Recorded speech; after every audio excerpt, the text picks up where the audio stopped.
Scene dimulai dengan memperlihatkan seorang wanita yang sedang terluka parah karena sebuah pertarungan yang sangat sengit. Tempat wanita ini berada dinamakan alam dewa iblis, yang merupakan wilayah keluarga Brahman. Terlihat wanita ini terluka hingga batuk-batuk dan mengeluarkan darah dari sudut bibirnya. Dan tangan yang menggenggam pedang juga ikut bergetar. Kemudian kita diperlihatkan di depan wanita itu berdiri dua sosok laki-laki. Yang lebih muda kita panggil saja dengan nama Pangeran Jordi. Dia merupakan seorang pangeran dari keluarga Brahman. Sedangkan yang lebih tua merupakan kaisar dari keluarga Brahman. Kita sebut saja kaisar tua. Sedangkan wanita yang terluka itu merupakan permaisuri dari ras naga. Kita panggil saja sebagai permaisuri Lace. Oke, lanjut. Kemudian Pangeran Jordi berkata, "Lisa, bagaimana rasanya menjadi orang yang tidak berguna?" Kemudian sambil menyeka darah dari sudut bibirnya, permaisuri Liz menimpali, "Siapa suruh engkau berbuat senaknya? Kau menggoda wanita lain di malam pernikahan kita. Lalu apa salahnya jika saya ingin bercerai?" "Diam, dasar tidak tahu malu," teriak Pangeran Jordi. Kemudian dia menampar permaisuri Leisa. "Bukannya menurutmu aku tidaklah feminin? Puaskan?" tanyanya sambil mengeluarkan aura membunuh. Dan kemudian dia tertawa. Kemudian Pangeran Jordi kembali akan menampar permaisuri Leisa. Namun dia dihentikan oleh ayahnya. "Jangan panik, nak. Para prajurit keluarga Brahman seharusnya sudah lelah karena mengejarnya selama 3 hari. Berikan dia kepada para prajurit itu sebagai mainan. Tunggu hingga mereka bosan. Lalu giliran kita menyiksanya," kata Kaisar Brahman. Pangeran Jordi kemudian menangkupkan tangan kepada Kaisar dan menimpali, "Ayah sangat hebat. Kalau begitu biarkan permaisuri merasakan harga dirinya diinjak." Namun sebelum dia menyelesaikan perkataannya, ayahnya langsung berteriak memperingati, "Cepat menghindar. Orang ini akan bunuh diri." Terlihat permaisuri Liz yang sedang membuat segel mantra untuk meledakkan dirinya. Dan tidak lama kemudian, terjadi ledakan yang sangat dahsyat di tempat tersebut. Kemudian kita diperlihatkan permaisuri Liz yang sedang melarikan diri dalam wujud roh naga sehabis meledakkan dirinya sendiri. Dia sedang terbang melintasi dimensi untuk datang ke dunia fana. Dalam hati dia bergumam, "Dasar para idiot, apakah menurut kalian aku benar-benar kalah ya? Saya sengaja meledakkan diri karena saya sudah mengetahui rahasia keluarga Brahman. Posisi kaisar saat ini diperoleh dari hasil membunuh adik kandungnya. Dan kaisar yang asli telah dibunuhnya. Garis keturunannya sangat kuat, jauh jika dibandingkan dengan kaisar tua saat ini. Dia dikalahkan saat itu karena dia belum dewasa. Dan saya sudah menduga bahwa hari ini akan terjadi. Jadi saya diam-diam mengambil darah kaisar tua. Dengan bantuan darahmu, saya dapat menemukan Phoenix kalian dan kaisar yang sebenarnya." Kemudian terlihat permaisuri Liz yang dalam bentuk roh naga memasuki sebuah kamar. Dia bergumam, "Saat saya membawanya kembali dari dunia fana, Jordi, itu berarti waktu kematianmu dan ayahmu telah tiba." Terlihat di dalam kamar itu, permaisuri Liz menghampiri seorang pria yang sedang terbaring di atas kasur.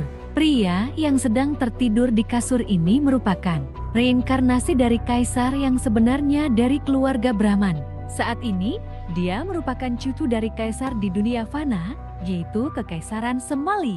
Kita panggil saja sebagai Pangeran Williams. Kemudian permaisuri Liz berubah menjadi roh dalam bentuk manusia. Kemudian permaisuri Liz berkata, "Sadarlah, permaisuri ini akan membantumu sadar kembali dan membawamu kembali ke alam dewa iblis.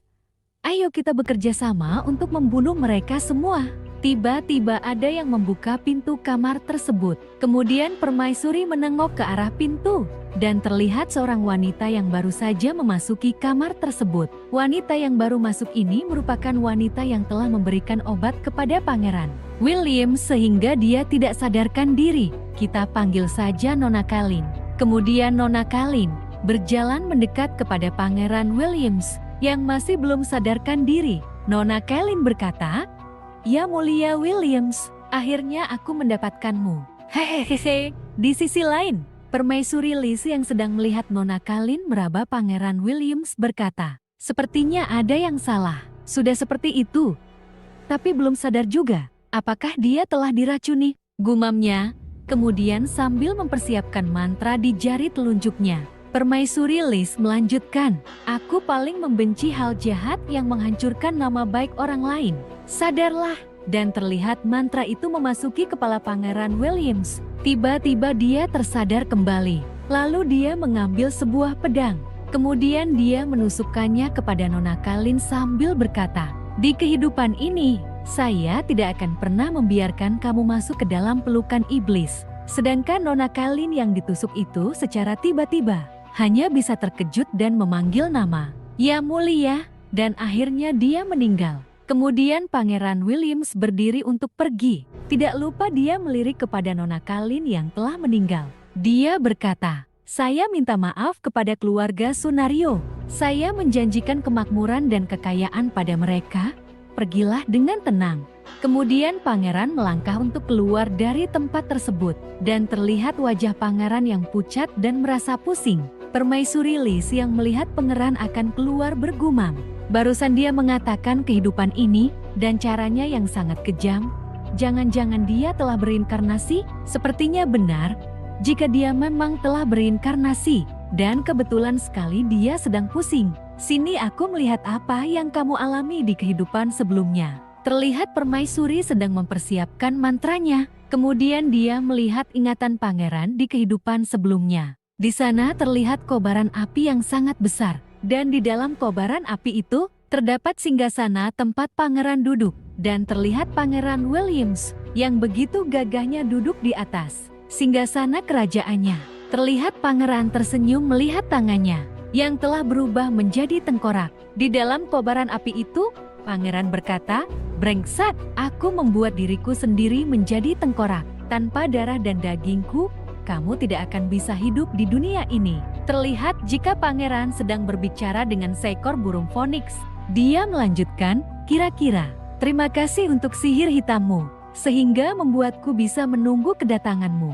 Dan sudah saatnya untuk berpamitan. Tiba-tiba Williams memeluk burung Phoenix itu, kemudian berucap, akhirnya, aku bisa mati bersama iblis sepertimu yang membahayakan dunia ini. Dan terlihat burung Phoenix itu yang telah dipeluk berkata sambil menangis, kamu memeluk aku. Akhirnya kamu memeluk aku setelah hidup selama 30 tahun.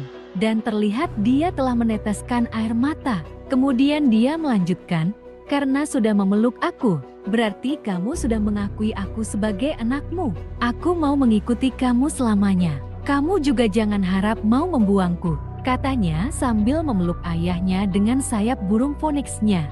Kemudian terlihat permaisuri yang telah melihat ingatan dari pangeran di kehidupan sebelumnya bergumam, begitu rupanya, tapi bagaimana caranya meyakinkan dia untuk bekerja sama? Dan terlihat pangeran yang begitu bersusah payah untuk berjalan keluar. Dalam kehidupan ini, kalau saja aku bangun tepat waktu, jalan ini tidak akan bisa bercinta sama aku. Dan dia juga tidak akan mengandung iblis lagi.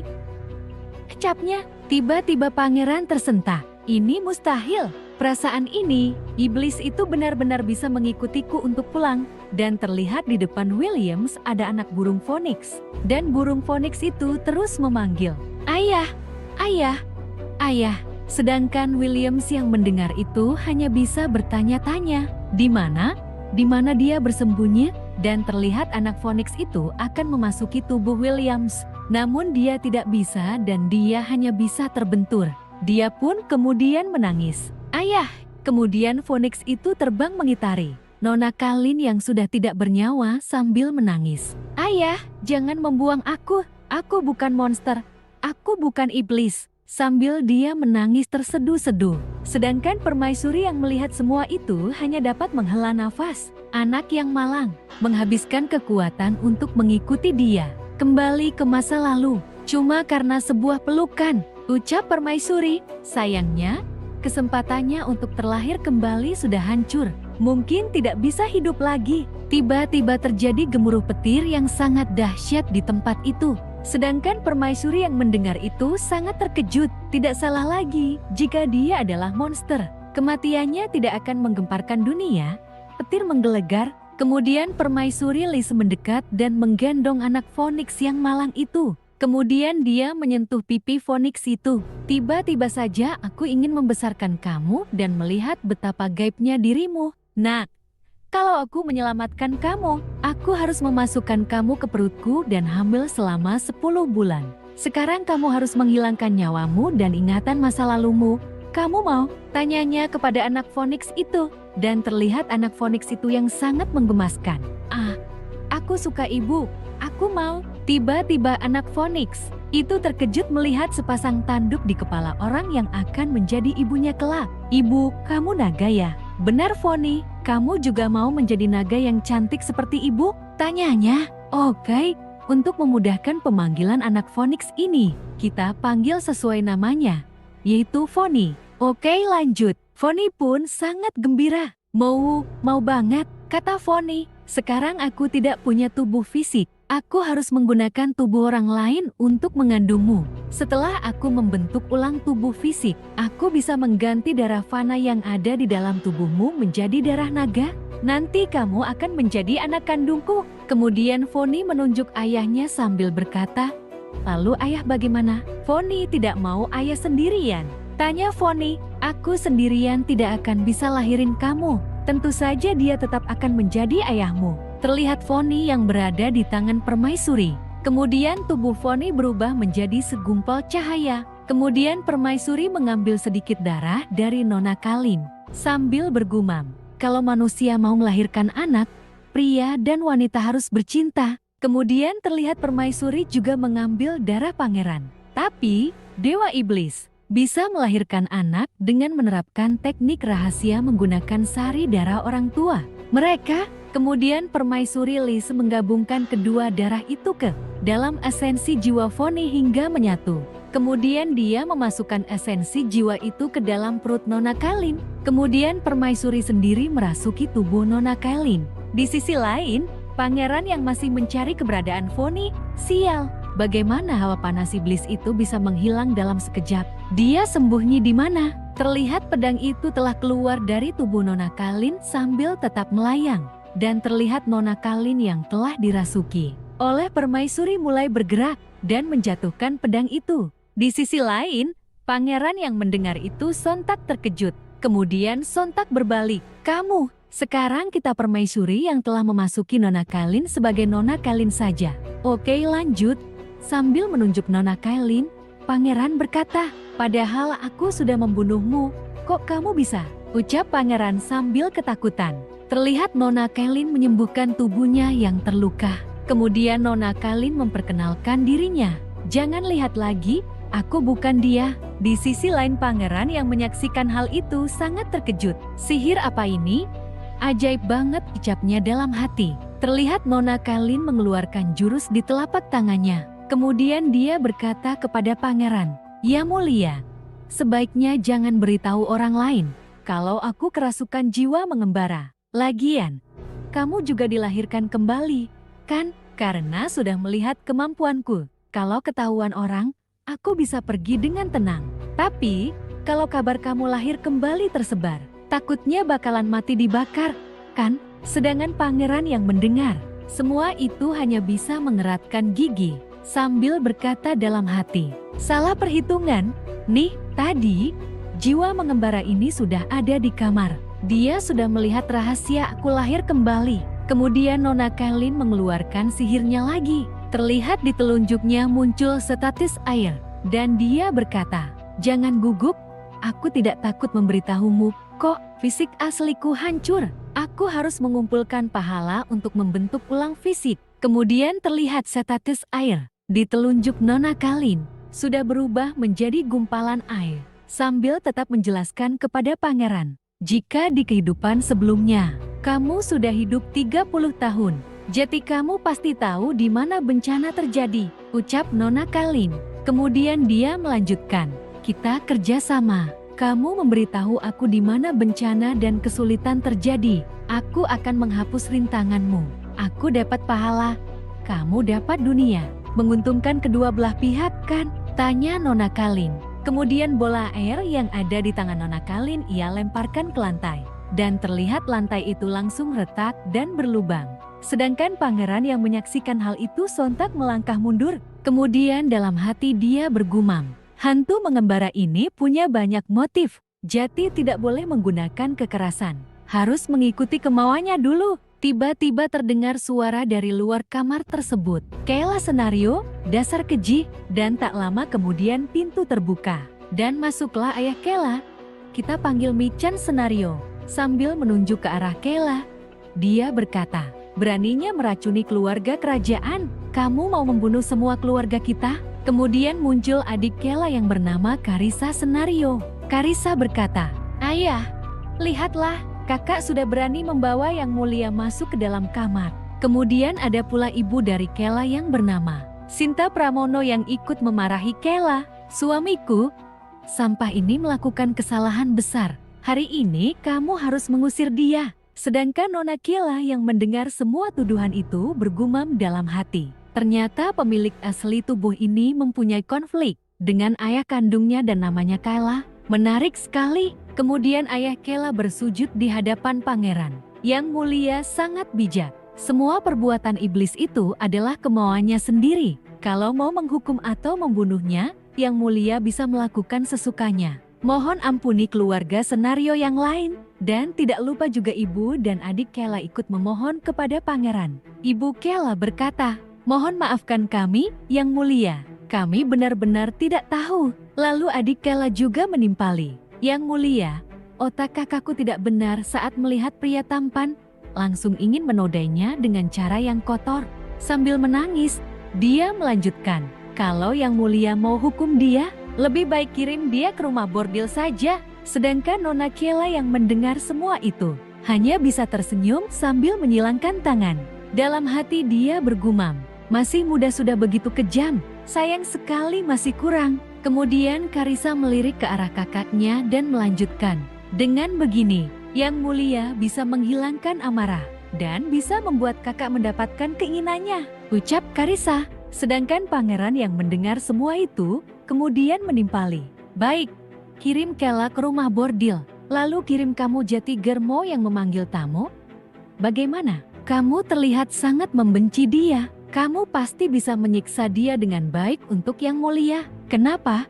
Kamu tidak mau? Tanyanya kepada Carissa dan Carissa pun hanya bisa tergagap. Aku. Sedangkan Kayla yang melihat itu hanya bisa cengengesan sambil menutup mulutnya. Dia bergumam, dasar idiot, cari masalah sendiri. Tapi Williams ini cukup menarik. Kemudian ayah Kayla melirik ke arah Carissa sambil memarahinya. Siapa yang mengizinkan kamu menyala? Cepat pergi. Dan terlihat Carissa yang pedih dari tempat itu. Kemudian ayah Kayla kembali memohon kepada pangeran. Yang Mulia, untuk masalah hari ini, Anda mau hamba melakukan apa? Supaya bisa memaafkan anggota keluarga Sunario yang lain? Terlihat dengan tatapan mata yang tajam, pangeran menimpali. Menurut peraturan, pelayan yang mau naik ke ranjang Yang Mulia harus dibunuh di tempat. Kalau tidak mau aku perhitungan, kamu lakukan sendiri. Cambuk mati dia untuk mengimbangi masalah hari ini. Sambil tersenyum melihat ke arah Nona Kailin, dalam hati pangeran berkata, kalau mau bekerja sama, tunjukkan kekuatan dan kemampuanmu. Sedangkan Nona Kailin yang menyadari niat asli dari pangeran berkata dalam hati, tidak memilih mengikuti arus, malah berinisiatif untuk menguji kekuatanku, gumamnya sambil tersenyum. Kemudian Nona Kailin mengeluarkan sihir di telapak tangannya sambil melanjutkan gumamannya. Bagus juga, lakukan saja agar pikiran kalian para manusia bodoh terbuka. Sedangkan ayah Kailin yang mendengar perintah pangeran hanya bisa bercucuran keringat sambil berkata dalam hati, menyuruh aku untuk membunuh putriku sendiri. Ini tiba-tiba istrinya yang berada di samping menyenggol bahu suaminya. Sambil melihat suaminya, dia berbisik, kalau tidak mau mereka mati, turuti ucapan Yang Mulia. Suamiku, pikirkan nasib kedua putra kita, ucapnya. Setelah mendengar bisikan istrinya, ayah Kailin kemudian memanggil pengawal yang berada di luar. Pengawal, bawa iblis ini, perintahnya kepada para pengawal. Kemudian pengawal yang berada di luar bergegas masuk untuk menangkap Nona Kailin. Sedangkan Nona Kailin yang melihat dirinya akan dibawa kemudian berkata, pengawal apa? Sambil dia mengeluarkan sihir di tangannya. Kemudian dia melepaskan sihir itu ke arah para pengawal yang ingin membawanya sambil berkata, "Emangnya aku mengizinkan kalian masuk? Cepat keluar!" Dan terlihat para pengawal itu yang terlempar keluar disebabkan oleh sihir Nona Kalin. Kemudian Nona Kalin tersenyum sinis sambil menepuk-nepukkan tangannya seolah-olah telah menyelesaikan kerjaannya. Sedangkan ayah dan ibunya hanya bisa terkejut dan ketakutan, refleks mundur menjauh. Sambil menunjuk Kalin, ibunya berkata, "Kamu bukan Kalin, sebenarnya siapa kamu?" Sambil dia ketakutan, scene dimulai dengan memperlihatkan Nona Kalin yang menyilangkan tangan sambil berkata, "Memangnya aku siapa kalau bukan Kalin?" Ayahnya menimpali. Dia tidak mungkin bisa mempelajari seni bela diri setinggi itu dalam sehari. Kemudian Kalin kembali menjawab, "Bela diri, dasar bodoh, lihat baik-baik.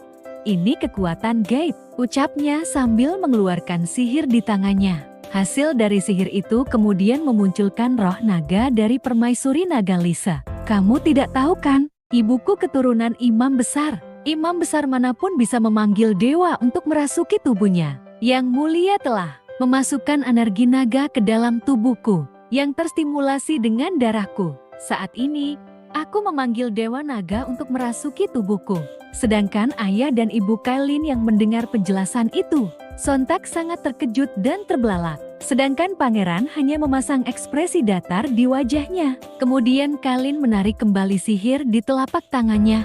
Kemudian Kalin menunjuk ke arah kertas dan pena yang berada di atas meja sambil melanjutkan perkataannya. "Bukankah kalian ingin memutuskan hubungan sama aku? Boleh saja, cepat ke sana dan tulis," ucapnya dengan tegas. Sedangkan ayah Kalin yang mendengar perintah itu hanya bisa memasang ekspresi sedih di wajahnya. Dia berkata, "Tulis, tulis apa?" Sambil tetap menyilangkan kedua tangannya, Nona Kalin menimpali. "Tentu saja tulis aku mau putus hubungan ayah dan anak denganmu." Kemudian sambil tersenyum, ayah Kalin berkata, "Kalin, kamu putri kandungku dan hubungan kita sudah belasan tahun. Darah juga lebih kental dibanding air.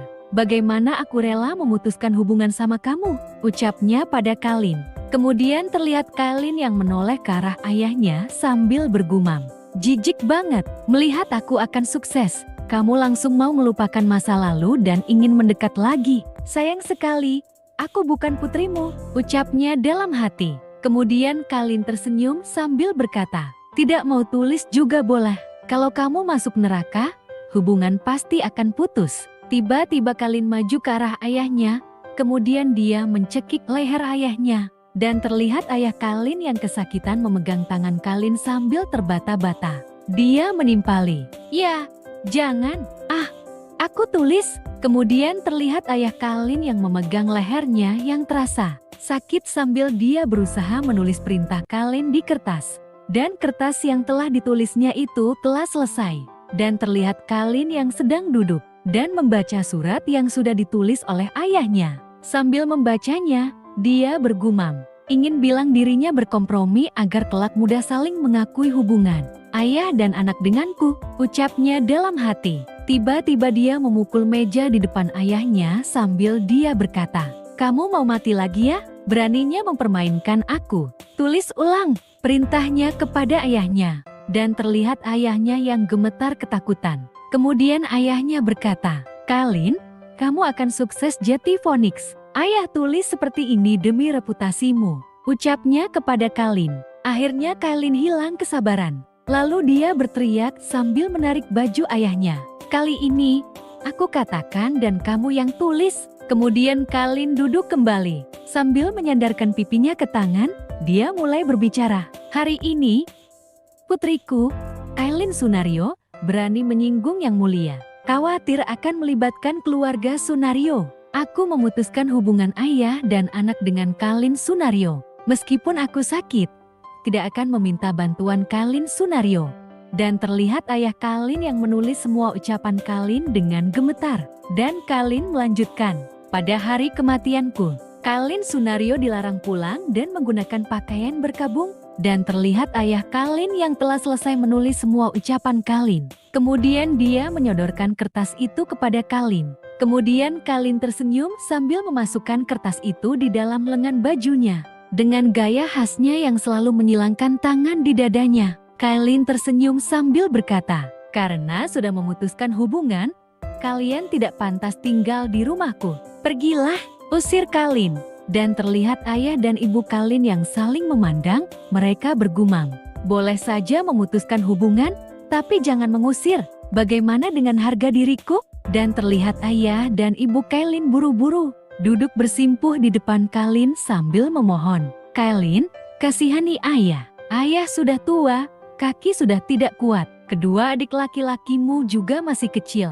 Meski kakekmu mewariskan rumah ini pada ibumu, aku juga yang menafkahi keluarga setelah dia mati," ucapnya sambil meneteskan air mata.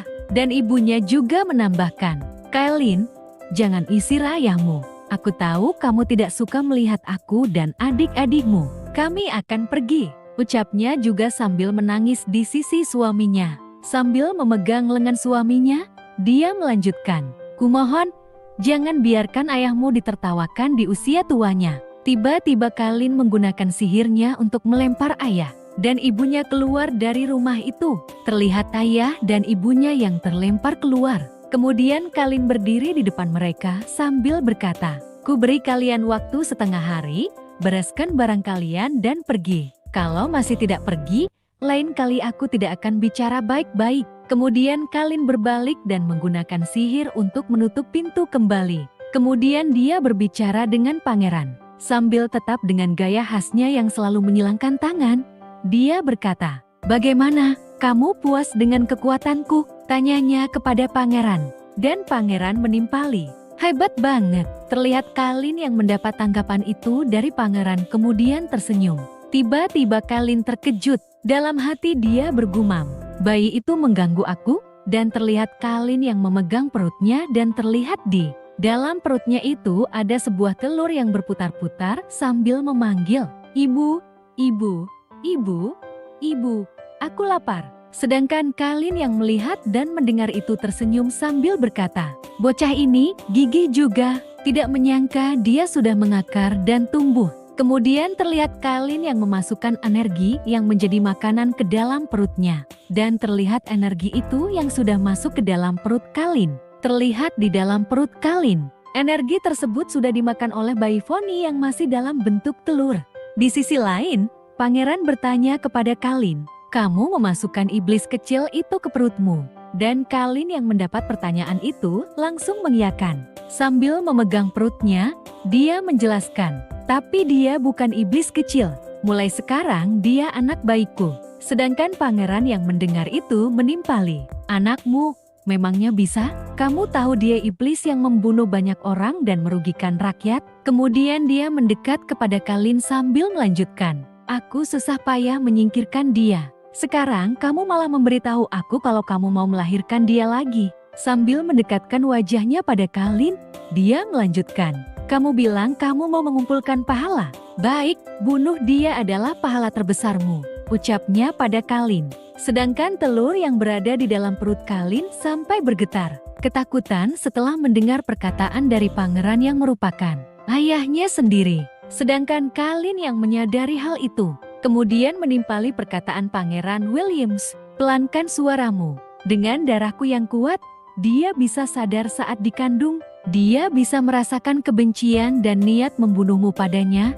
Dia lagi takut," ucapnya menjelaskan.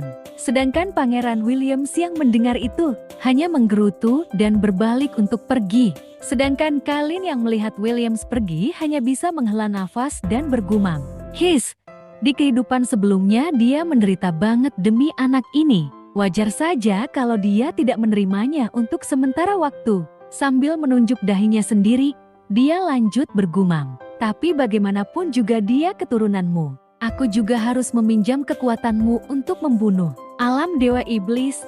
Jadi tidak boleh ribut karena anak." Kemudian terlihat Kailin yang menarik baju pangeran. Kemudian dia berkata, "Awalnya aku tidak mau menyelamatkan dia, tapi sebelum dia mati, fenomena turun dari langit dan petir bergemuruh. Kurasa kalau dia bisa membuat langit dan bumi menangis, pasti ada banyak sejarah dan dia tidak boleh mati." Kemudian Williams berbalik ke arah Kailin dan menimpali, Jati petir yang tiba-tiba bergemuruh dan hilang itu karena dia, tanyanya pada Kalin. Kalin menimpali, iya, atau kamu tidak percaya diri bisa mendidik dia menjadi anak baik?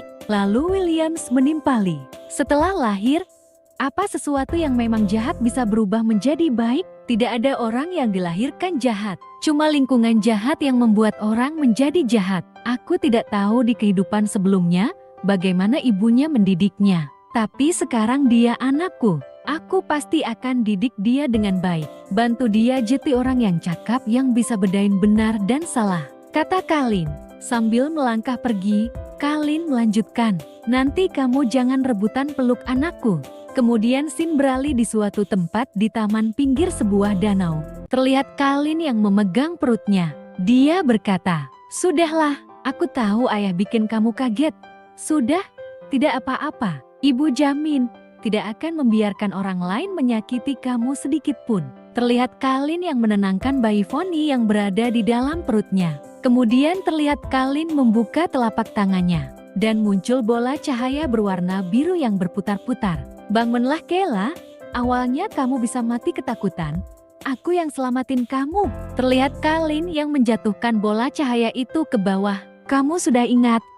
Kalau kamu sudah mati, tanya Nona Kalin. Terlihat bola cahaya tadi berubah menjadi roh Kalin yang asli yang sudah dibunuh oleh Pangeran Williams. Terlihat roh Kalin yang menangis dan bersimpuh di depan tubuhnya yang telah dirasuki oleh permaisuri Lisa.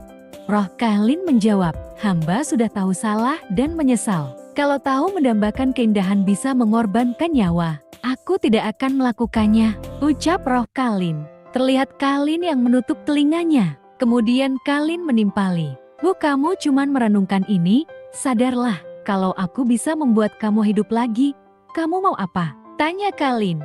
Terlihat roh Kalin yang mendengar hal itu tersenyum bahagia sambil menjawab, aku bisa hidup sekali lagi.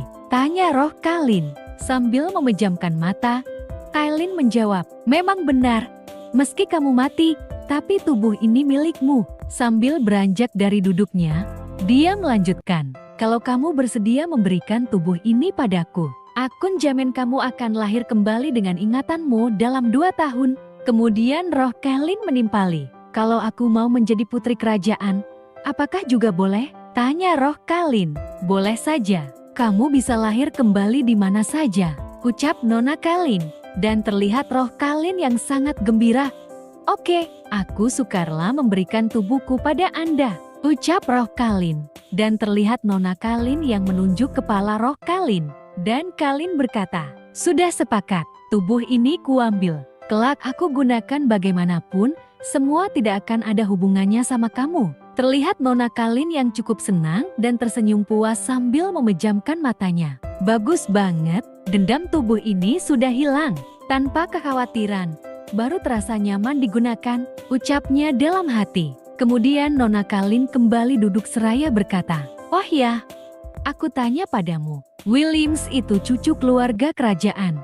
Bagaimana dia bisa masuk di rumahmu dengan mudah? Dan bagaimana dia bisa dengan mudah ditipu wanita pedagang sepertimu? Sambil tersenyum canggung dan memegang kepalanya, roh Kalin menjawab, Dewi Naga tidak tahu bahwa Yang Mulia membantu ayahnya menjual ikan. Aku menyuruh pelayan memesan sekeranjang ikan segar darinya. Langsung bisa menipu dia ke keluarga Sunario. Sambil tersipu malu membayangkan kejadian sebenarnya, roh Kalin melanjutkan penjelasannya. Lalu aku menyalakan dupa di dapur. Tempat orang sering keluar masuk, tanpa disadari, aku tangkap dia dan langsung, hehehehehe. Sedangkan Nona Kalin yang mendengar semua itu hanya bisa memegang di antara matanya. Kamu bilang Williams membantu ayahnya menjual ikan, bukannya ayahnya adalah seorang pangeran? Kenapa jadi penjual ikan?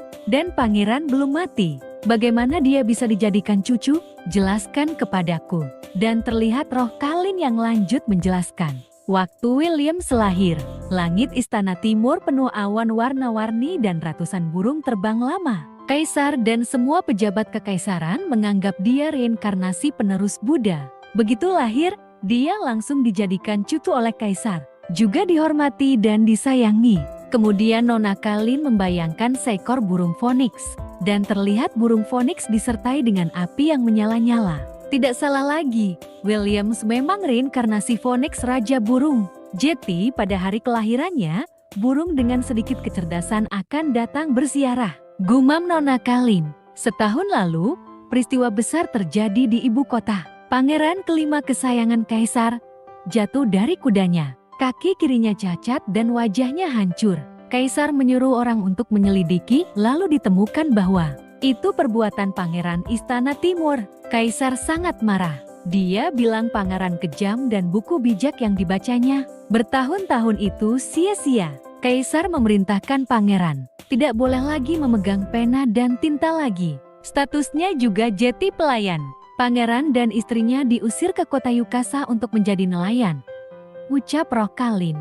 Kemudian Roh Kalin melanjutkan penjelasannya. Williams dianugerahkan cucu oleh kaisar. Jadi, penghapusan putra mahkota tidak berdampak baginya. Tapi, setelah pangeran diusir, dia berlutut di luar istana selama 3 hari. Williams mengatakan kepada kaisar, jika sebagai anak, dia tidak bisa menikmati hidup sendirian. Jadi, dia meminta kaisar untuk mengizinkannya pergi ke kota Yukasa. Kemudian kaisar marah dan menamparnya, lalu menyuruhnya pergi ke kota Yukasa. Namun, meski Williams sudah jualan ikan dengan ayahnya, statusnya tetap sebagai cucu.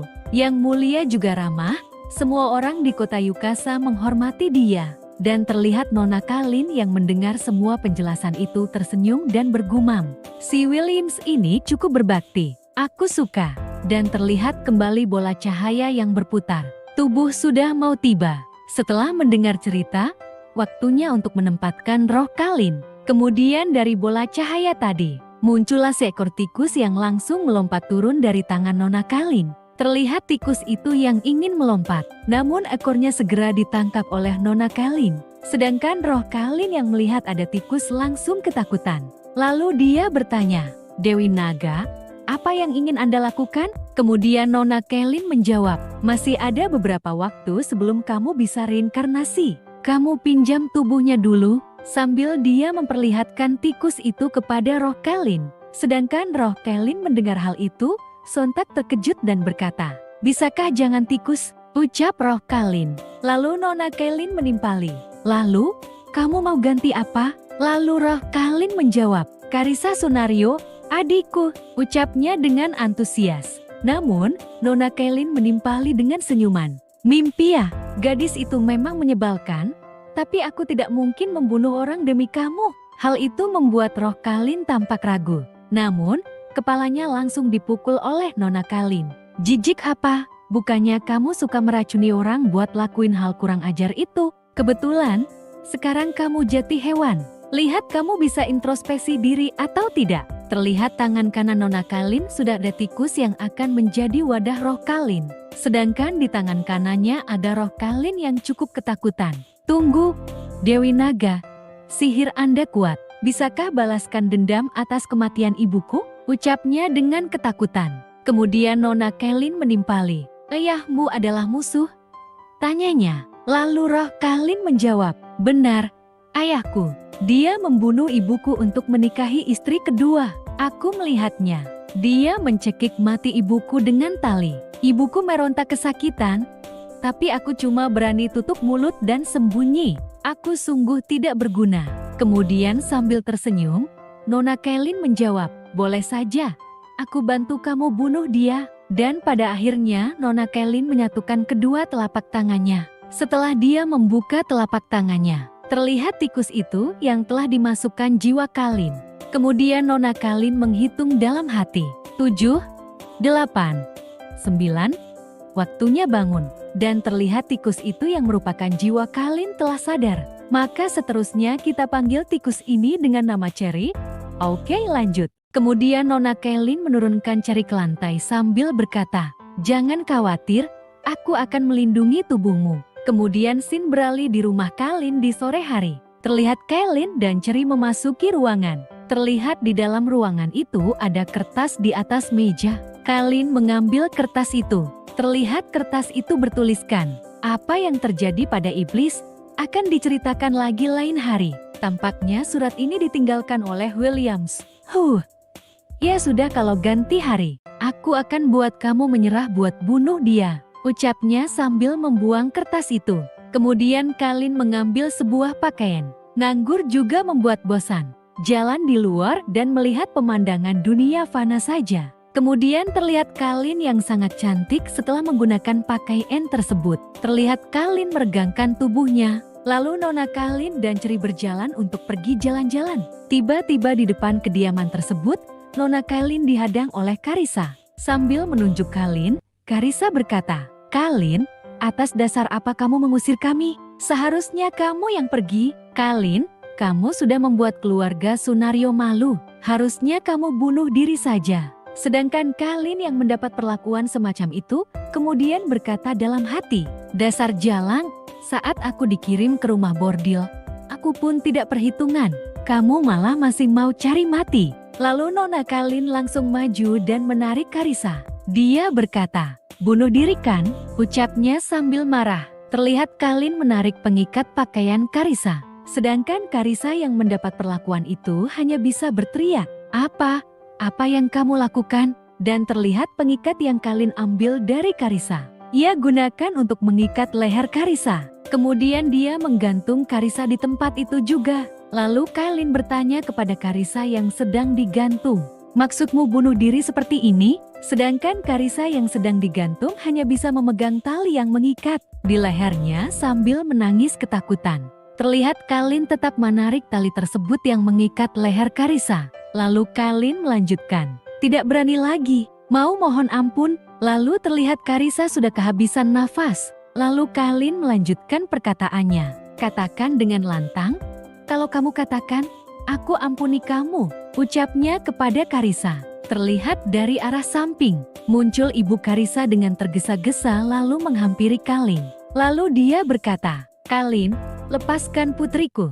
Kalau tidak, aku tidak akan melepaskan kamu," ucapnya pada Kalin. Sedangkan Kalin hanya menanggapi dengan santai, "Memangnya kamu siapa? Beraninya memerintahku?" Kemudian ibu Karissa langsung mengubah sikapnya dan membungkuk memberi hormat kepada Kalin. Lalu dia berkata, "Kalin, aku salah. Kamu bijaksana. Lepaskan adikmu. Kumohon jangan bunuh dia. Dia hanya beromong kosong." Namun Kalin malah semakin menarik tali pengikat Karissa.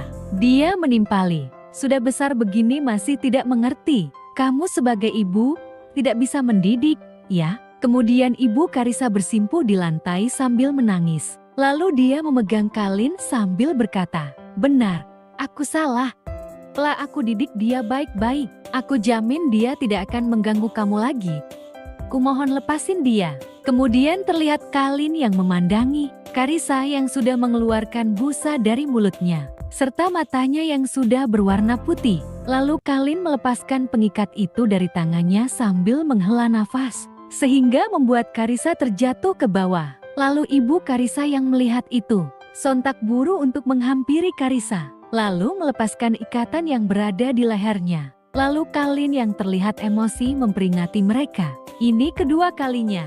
Sekarang nyah dari hadapanku. Kalau ada yang tidak takut mati dan muncul di depanku, dia akan kubunuh," ucapnya dengan nada mengancam. Lalu terlihat ibu Karissa yang mencoba membantu Karissa untuk berdiri. Lalu dia menimpali peringatan Kalin, "Baik, aku akan membawa dia pergi.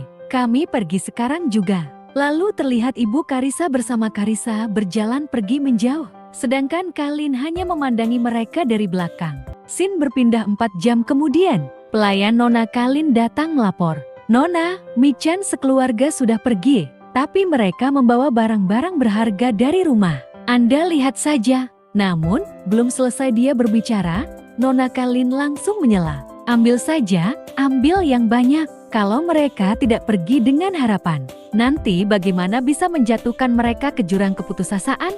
ucap Nona Kalin dengan santai.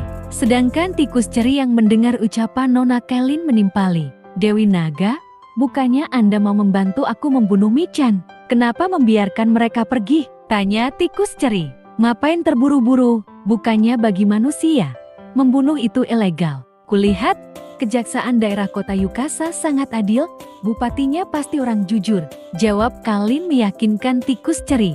Dengan tegas, Kailin melanjutkan. 2 hari lagi. 2 hari lagi aku akan memberitahu dia kebenarannya.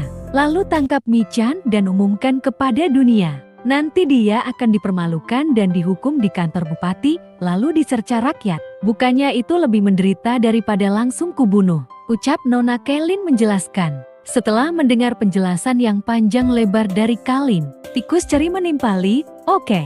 Setelah Dewi Naga bilang begitu, "Kurasa ini lebih seru," ucap tikus ceri sambil membayangkan Michan yang diarak di jalanan dan dilempari oleh warga. Oke, lanjut. Scene kemudian berpindah pada pukul 5 subuh di rumah Nona Kailin. Nona Kailin yang sedang tertidur diganggu oleh Fonny. Ketika Nona Kailin bangun sambil mengucek-ngucek matanya, dia langsung sangat bahagia melihat Fonny yang sudah bisa berubah menjadi roh. "Bocah, kamu mengumpulkan roh secepat ini, berbakat sekali," ucap Nona Kailin senang. Terlihat Fonny yang begitu imut dan menggemaskan menempel pada Nona Kailin. "Ibu, aku lapar," ucap Fonny dengan manja. "Pantas saja bangunin aku pagi-pagi, ternyata karena lapar," ucap Nona Kailin sambil mengangkat Fonny. Lalu Nona Kailin mengeluarkan sihir di telunjuknya. Fonny pun lalu memakan sihir tersebut dengan antusias. "Ini, makanlah. Melihat keimutanmu, ibu yakin kamu bukan siluman," ucap Nona Kailin. Namun, Fonny yang selesai memakan sihir buatan Kailin terlihat murung. "Ibu, aku masih lapar," ucap Fonny dengan ekspresi sedih. Sedangkan Kailin yang melihat itu berpikir, "Aneh, kamu baru lahir sehari, harusnya energi spiritual segini sudah cukup. Apa karena kamu elemen api? Sebanyak apapun energi spiritual tidak bisa membuat kamu kenyang." "Sudahlah, ibu punya solusi. Oh ya, aku membawa setetes darah Jordi waktu ke dunia manusia. Ada api asli Phoenix dalam darah itu. Sumbernya juga sama dengan anak ini. Coba aku berikan padamu," ucap Nona Kailin sambil mengeluarkan darah tersebut di telunjuknya. Fonny yang melihat darah tersebut begitu senang. "Ibu, aku mau makan itu," ucap Fonny dengan antusias. Terlihat Fonny yang memakan darah tersebut. Ibu yang terbaik," kata Fonny dengan ekspresi yang menggemaskan. Melihat Fonny yang menyukai makanan itu, membuat Kailin berpikir, pantas saja bersikeras makan Williams di kehidupan sebelumnya. Saat Kailin mengandungnya, tidak memberinya makan darah asli Phoenix, jadi kehilangan pondasi. "Tapi, stokku juga tidak cukup, harus minta sama ayahnya," gumam Nona Kailin. Lalu sambil mengelus kepala Fonny, Kailin berkata, "Fonny, ibu ajak kamu main dengan ayah." "Gimana?" tanya Nona Kailin.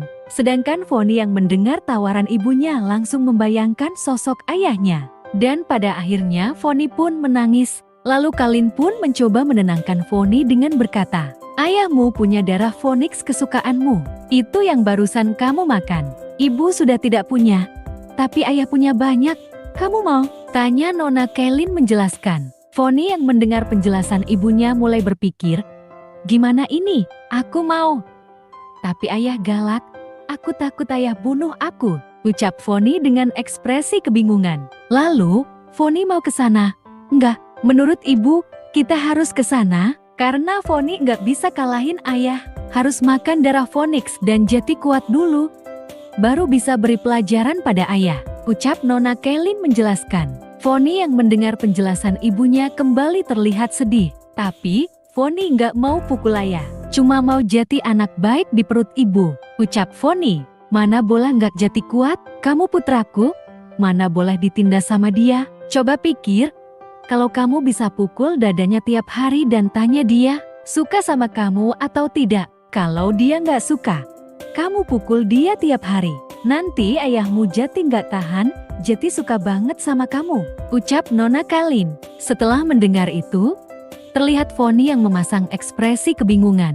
Lalu Kailin kembali melanjutkan sambil tersenyum. "Sungguh, ibu nggak bohongin Fonny," ucap Nona Kailin meyakinkan. Sambil menghela nafas panjang, Fonny menimpali, "Baiklah, demi ibu Fonny ikut ibu," ucap Fonny dengan kesal. Dengan tersenyum manis, Kailin menimpali, "Oke, ibu bawa kamu setelah selesai kultivasi," ucap Nona Kailin. Kemudian scene berpindah memperlihatkan sebuah kediaman. Terlihat kereta kuda yang baru saja berhenti di depan gerbang itu. Terlihat Nona Kailin dan seorang wanita. "Nona, Ini kediaman yang mulia cucu kaisar, ucap wanita itu sambil menunjuk kediaman tersebut. Sambil memberikan upah kepada pelayan itu, Nona Kailin berkata, "Terima kasih sudah menunjukkan jalan, Bibi." Sambil menerima upah itu, Bibi menimpali, "Nona terlalu sungkan," ucap Bibi. Setelah Bibi pergi, Kailin lalu membuka pintu kediaman Williams. Kailin bergumam, "Memang agak usang, tapi bersih." Benar juga, meski diusir, tetap saja keluarga putra mahkota Jati nggak boleh terlalu menderita. Saat Kailin telah memasuki kediaman Williams, dia lalu bertanya sambil memanggil, "Ada orang?" tanya Kailin. Di sisi lain, Williams yang sedang memasak di dapur mendengar Kailin yang telah datang ke tempat itu bergumam, "Kenapa dia sudah datang duluan?" ucap Williams. Karena tidak ada respon, Kailin mengambil inisiatif untuk memasuki rumah tersebut. Saat baru membuka pintu, Kailin mendapati Williams yang sedang memasak. "Yang mulia cucu kaisar, masih harus memasak sendiri?" sapa Kailin. Lalu Williams yang masih memasak menjawab, "Perintah kakak kaisar, harus melakukan semua sendirian kalau mau berbakti kepada orang tua. Demi ini, kakak kaisar mengutus pasukan untuk berjaga di desa nelayan dan mengawasi aku," ucapnya menjelaskan. Setelah mendengar itu, Kailin bergumam, "Oh, ternyata di sini ada orang-orang kaisar. Williams lagi mengingatkan aku supaya hati-hati saat menggunakan kekuatan dewa." Setelah selesai memasak, Williams mengambil lap tangan kemudian membersihkan tangannya seraya bertanya, "Ada apa kamu mencari aku?" tanya Williams penasaran. Lalu Kailin menimpali, "Di rumah ada orang lain nggak? Kita bicara di tempat lain saja," ucap Kailin. Sambil membawa makanan, Williams menjawab, "Masuk saja. Orang tuaku lagi pergi, aku sendirian di rumah," jawab Williams. Dan terlihat Williams yang menyiapkan makanan tersebut di atas meja. Nona Kailin yang mendengar ucapan Williams selalu menimpali, "Ibumu selir putra mahkota, sekarang malah menurunkan derajatnya dan membersihkan rumah. Pandai sekali beradaptasi, sungguh istri dan ibu yang baik," ucap Kailin.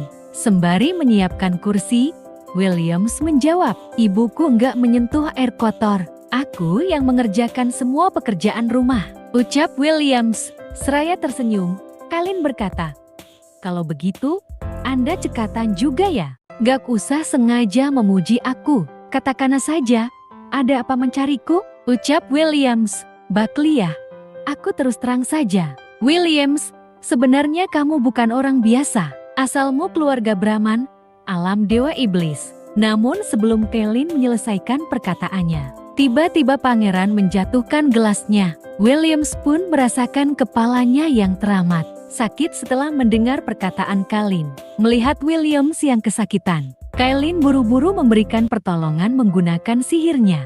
Namun sihir Kailin langsung terpental setelah menyentuh Williams. Sontak hal itu mengejutkan Kailin. Namun setelah sihir Kailin dipantulkan, tiba-tiba Williams kebingungan seakan melupakan kejadian sebelumnya. "Ngapain kamu ke belakangku?" "Duduk," ucap Williams. "Sebenarnya kenapa kamu mencariku?" tanya Williams. Sedangkan Kailin yang melihat Williams seperti itu, seakan melupakan kejadian yang barusan terjadi, membuat Kailin keheranan. Dia pun kemudian bertanya kepada Williams, "Kamu masih ingat perkataanku barusan?" Sembari menuangkan air ke gelasnya, Williams menjawab, "Masih." "Kamu memujiku cekatan. Kenapa? Mau memujiku lagi?" tanya Williams. Setelah mendengar jawaban Williams, Kailin pun mengambil sebuah kesimpulan. Tampaknya Kaisar Anto sudah membatasi jiwanya. Asalkan melibatkan keluarga Brahman, ingatan terkait bakalan dihapus supaya dia nggak ingat identitas Kaisar, pikir Kailin. Setelah memikirkan itu, Kailin terlihat cukup frustasi. Gawat, Kaisar Anto kejam banget. Dia mau Williams nggak balik lagi selamanya. Kalau nggak bisa menjelaskan identitas padanya, bagaimana bisa menjelaskan asal-usul Foni? Gumam Kailin. Di sisi lain, William yang tidak sabaran langsung meminta Kailin untuk segera menjelaskan tujuan kunjungannya di rumah Williams. "Tampaknya kamu belum yakin mau bicara apa. Pikirkan lagi saja. Aku ada di dapur. Panggil aku kalau sudah siap," ucap Williams. Lalu Williams beranjak dari kursinya untuk pergi ke dapur. Tapi tiba-tiba pelayan masuk dengan terburu-buru. Yang mulia cucu kaisar. Gawat, kakek Anda mau dihajar mati oleh Tuan Kino, ucap pelayan dengan panik. Williams yang mendengar itu sontak terkejut. Berani-beraninya melukai keluargaku, ucap Williams dengan marah. Williams yang marah lalu meniup sebuah peluit. Setelah peluit itu ditiup, terlihat beberapa langkah kaki yang sedang berjalan.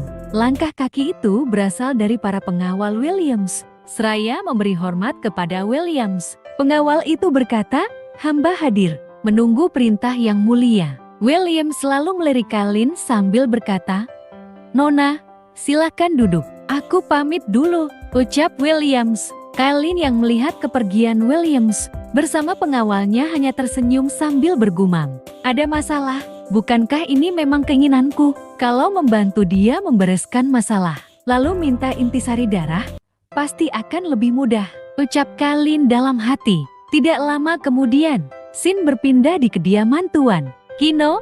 Terlihat di rumah Tuan Kino sudah ramai orang-orang yang berkerumun. Dan terlihat Williams beserta pengawalnya telah sampai di tempat itu.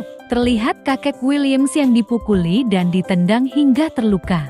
"Jangan pukul aku lagi, aku sudah berdarah, sakit banget. Aku mau ke tabib," ucap kakek Williams memohon. Saat Williams melihat orang-orang memukuli kakeknya, sontak berteriak menyuruh mereka untuk berhenti. Lalu Williams segera memapa kakeknya untuk berdiri. "Jangan takut, Kek. Williams ada di sini." Setelah mengucapkan hal itu, Williams pun tampak begitu murka, di mana para pengawal yang mulai, "Kami di sini," ucap para pengawal. William kemudian menyuruh para pengawal untuk mengikat dan memotong tangan orang-orang yang telah memukul kakeknya. Pengawal yang mendengar perintah Williams langsung mengiyakan dan bersiap menjalankan perintah. Kakek Williams yang merasa sakit kemudian mengeluh kepada Williams, "Williams, sakit sekali. Mereka memukuliku sampai berdarah," ucap kakek. William selalu menimpali, "Mereka sudah membuat kakek berdarah. Bagaimana kalau membunuh mereka semua?" tanya Williams. Kakek yang mendengar itu buru-buru menahan Williams. "Jangan, Williams yang baik. Kita nggak membunuh. Cukup memukul mereka saja," kata kakek menjelaskan. Williams yang mendengar itu lalu mengiyakan dan mengikuti keinginan kakek. Lalu terlihat pengawal yang telah mengikat orang-orang yang telah memukul kakek Williams. Tuan Kino yang telah diikat menangis sambil memohon kepada Williams agar diampuni. "Yang mulia, mohon ampun, hamba nggak tahu kalau dia kakek Anda. Hamba sudah tahu salah," ucap Tuan Kino sambil bersimpuh di tanah. Sedangkan Williams yang melihat kakeknya bergumam, "Untungnya cuma kulit yang robek, nggak ada luka yang parah." Tidak lama berselang, pengawal kemudian datang membawa obat kepada Williams. "Yang mulia, ini obat untuk luka robek," ucap pengawal sambil menyerahkan obatnya. Williams pun kemudian mengambil obat tersebut dan memberikannya pada luka kakek. "Awalnya, kakekku Perdana Menteri Kekaisaran. 4 tahun lalu, dia dijebak dan dipenjarakan. Seluruh keluarganya dimusnahkan. Karena itu dia jeti gila. Sekarang dipermalukan begini," gumam Williams. Setelah memberikan obat kepada luka kakek, Williams berkata, "Jeti, salahku biasanya terlalu rendah hati. Lalu kalian bisa cari masalah, benar?" Tuan Kino yang mendengar itu buru-buru menjawab, "Hamba tidak berani. Itu karena dia memecahkan warisan keluargaku. Hamba marah sesaat," ucap Tuan Kino menjelaskan. Kemudian Williams menimpali, "Kamu cari saja keluarganya untuk ganti rugi. Kamu malah menghakimi sendiri. Itu tidak bisa dimaafkan." Seret Tuan Kino dan pelayan-pelayannya keluar. "Pukul mereka dengan tongkat 30 kali. Kalau sudah selesai, baru aku bicarakan ganti rugi sama kamu," ucap Williams. Dan terdengarlah suara kesakitan. Tuan Kino dan pelayan-pelayannya yang meminta ampun kepada Williams. Sedangkan Williams yang mendengar teriakan mereka sama sekali tidak peduli. Di antara kerumunan warga yang berkumpul melihat kejadian itu, terlihat Nona Kalin yang juga datang menyusul Williams. Dari dalam perut Kalin, Fonny sedang menangis menyaksikan perbuatan ayahnya. "Ayah jahat sekali. Ayah baik sama orang lain, tapi jahat pada Fonny," ucap Fonny dengan sedih. Dan terlihat Kalin yang mengelus perutnya untuk menghibur Fonny. "Nak, berikan ayah sedikit waktu. Dia pasti akan menyukaimu, ucap Kalin. Tidak lama kemudian, Tuan Kino yang telah dipukuli oleh pengawal kemudian diseret ke depan Williams. Tadi kamu bilang kakekku sudah memecahkan warisan milik keluargamu? Seharusnya warisan itu dijaga dengan ketat. Bagaimana kakekku bisa semudah itu mengambilnya? Jelaskan padaku. Jika ini beneran perbuatan kakek, aku akan ganti rugi. Tapi, kalau ada yang dengan sengaja menjebak kakekku, aku akan membunuh orang itu, ucap Williams dengan tegas. Seraya bersimpuh di depan Williams, Tuan Kino kemudian menjelaskan, akan kuceritakan. Saat ulang tahun ibunya Hakim, hamba ingin memberikan pohon karang merah pada Hakim. Pertama, untuk keuntungan masing-masing pihak. Kedua, untuk meminta Hakim merekomendasikan tabib kekaisaran padaku untuk menyembuhkan penyakit mandulku. Aku pikir tidak akan bisa melihatnya lagi di masa depan. Jadi aku mengundang beberapa ke rumahku untuk menikmati pohon ini. Pohon karang merah ini berwarna merah darah seperti jiok. Di bawah sinar matahari, bisa melihat warnanya mengalir seperti darah. Sangat indah. Aku meletakkannya di meja luar ruangan, lalu menikmati keindahannya bersama dengan teman-temanku. Tapi yang mulia, kakek Anda lewat dan bersikeras mengatakan bahwa pohon karang merah itu palsu, ucap Tuan Kino menjelaskan. Sambil membayangkan kejadian sebelumnya ketika kakek Williams yang melihat pohon karang merah, Tuan Kino melanjutkan penjelasannya. Benda ini warisan keluargaku. Bagaimana aku bisa membiarkan orang luar asal menilainya? Selain itu, karena pohon karang ini mau kuberikan pada Hakim, aku harus membantah ucapan kakek Anda. Aku menyuruh pelayanku mengizinkannya masuk dan menyuruh kakek Anda menjelaskan apa alasannya. Mengatakan pohon karang merah ini palsu. Dia sudah mengelilingi pohon karang merah sebanyak 2 kali dan terus bilang bahwa pohon ini palsu, tanpa bukti apapun. Aku melihatnya seperti nggak waras, jadi aku mengusirnya. Siapa yang menyangka saat pelayanku menariknya, dia langsung menjatuhkan pohon karang merah itu. Setelah itu, dia masih menunjuk-nunjuk dan bilang bahwa ini bukti yang menyatakan barang ini palsu, ucap Tuan Kino menjelaskan panjang lebar. Setelah menjelaskan kejadian sebenarnya kepada Williams, Tuan Kino kembali berkata, hamba benar-benar marah. Jeti menyuruh pelayan memukulnya, ucap Tuan Kino mengakhiri penjelasannya. Setelah mendengar penjelasan Tuan Kino, Williams bergumam, benar, dia berkata jujur. Lalu terlihat kakek Williams yang menarik baju Williams. Williams lalu melihat kakeknya. Kakek berkata kepada Williams, Williams, beritahu mereka kalau itu palsu. Sedangkan Williams yang mendengar itu hanya bisa menghela nafas. Dia kemudian berusaha menenangkan kakeknya. Baik, kakek jangan khawatir. Aku lihat dulu, ya, ucap Williams. Kemudian Williams dibawakan pecahan dari pohon karang merah untuk dia periksa. Walaupun kondisi kakakku sedikit bermasalah, tapi dia berasal dari keluarga kalangan atas dan pernah menjabat sebagai menteri. Dia sangat berpengalaman dalam menilai barang berharga. Jadi dia pasti tidak akan salah, ucap Williams sambil dia menilai karang merah. Lalu Williams terkejut karena melihat Nona Kalin yang berjalan mendekat kepadanya. Kenapa? Apa kamu juga mau menguji keaslian karang ini? Tanya Williams kepada Nona Kalin. Williams selalu memberikan potongan yang berada di tangannya kepada Kalin untuk dinilai. Setelah Kalin menilai karang merah tersebut, Williams kemudian diberikan potongan yang lain oleh pengawalnya. Williams dengan tegas berkata, kakek nggak bohong, pohon karang merah ini memang palsu. Katanya dia bisa mengalir seperti darah di bawah sinar matahari. Aku sedikit curiga, ucap Williams menilai karang merah. Tapi Kalin langsung menyela. Kalin mengatakan bahwa karang merah tersebut merupakan barang yang asli. Namun Williams mencoba menyangkalnya dengan berkata, kamu tidak mengerti. Cantik dan bagus bukan berarti asli, ucap Williams. Sedangkan Kalin yang mendengar perkataan Williams berkata di dalam hati, aku nggak ngerti, aku di laut ribuan tahun, memangnya bisa nggak ngerti karang? Gumam Kalin dengan nada sinis. Williams kembali melanjutkan perkataannya di istana. Umumnya ada 3 cara untuk menilai keaslian hiasan karang. Pertama, lihat pola cincin pohon. Setelah batang pohon memisah secara melintang, akan ada cincin pertumbuhan.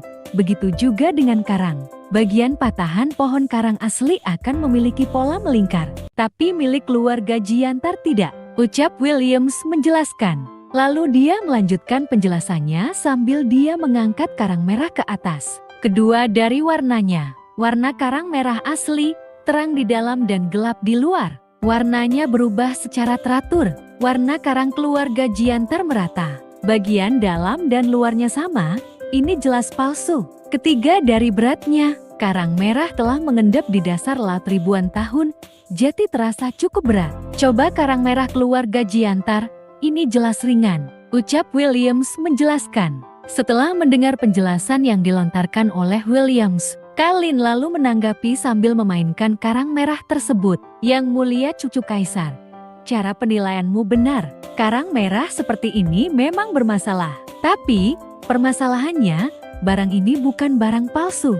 Malahan harta tak ternilai yang lebih berharga dan langka. Dia kemudian mendekat dan berbisik pada Williams. Ini bukan karang merah, melainkan karang darah, ucap Kalin berbisik. Sedangkan Williams yang mendengar itu sontak tidak percaya. Kamu tidak sedang membual, kan? Sejak kecil aku tinggal di istana. Juga pernah mempelajari tentang banyak harta, tapi nggak pernah dengar tentang karang merah, ucap Williams. Lalu Kalin menjelaskan, karang darah dipadatkan oleh cacing raja karang yang sangat langka di dunia.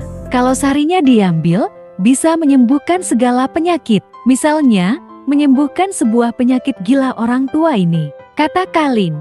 Williams yang mendengar itu menimpali, ini sungguhan? Tanya Williams. Juga bisa menyembuhkan penyakit mandul tuan, agar dia bisa punya anak laki-laki, ucap Kalin sambil dia melihat Tuan Kino.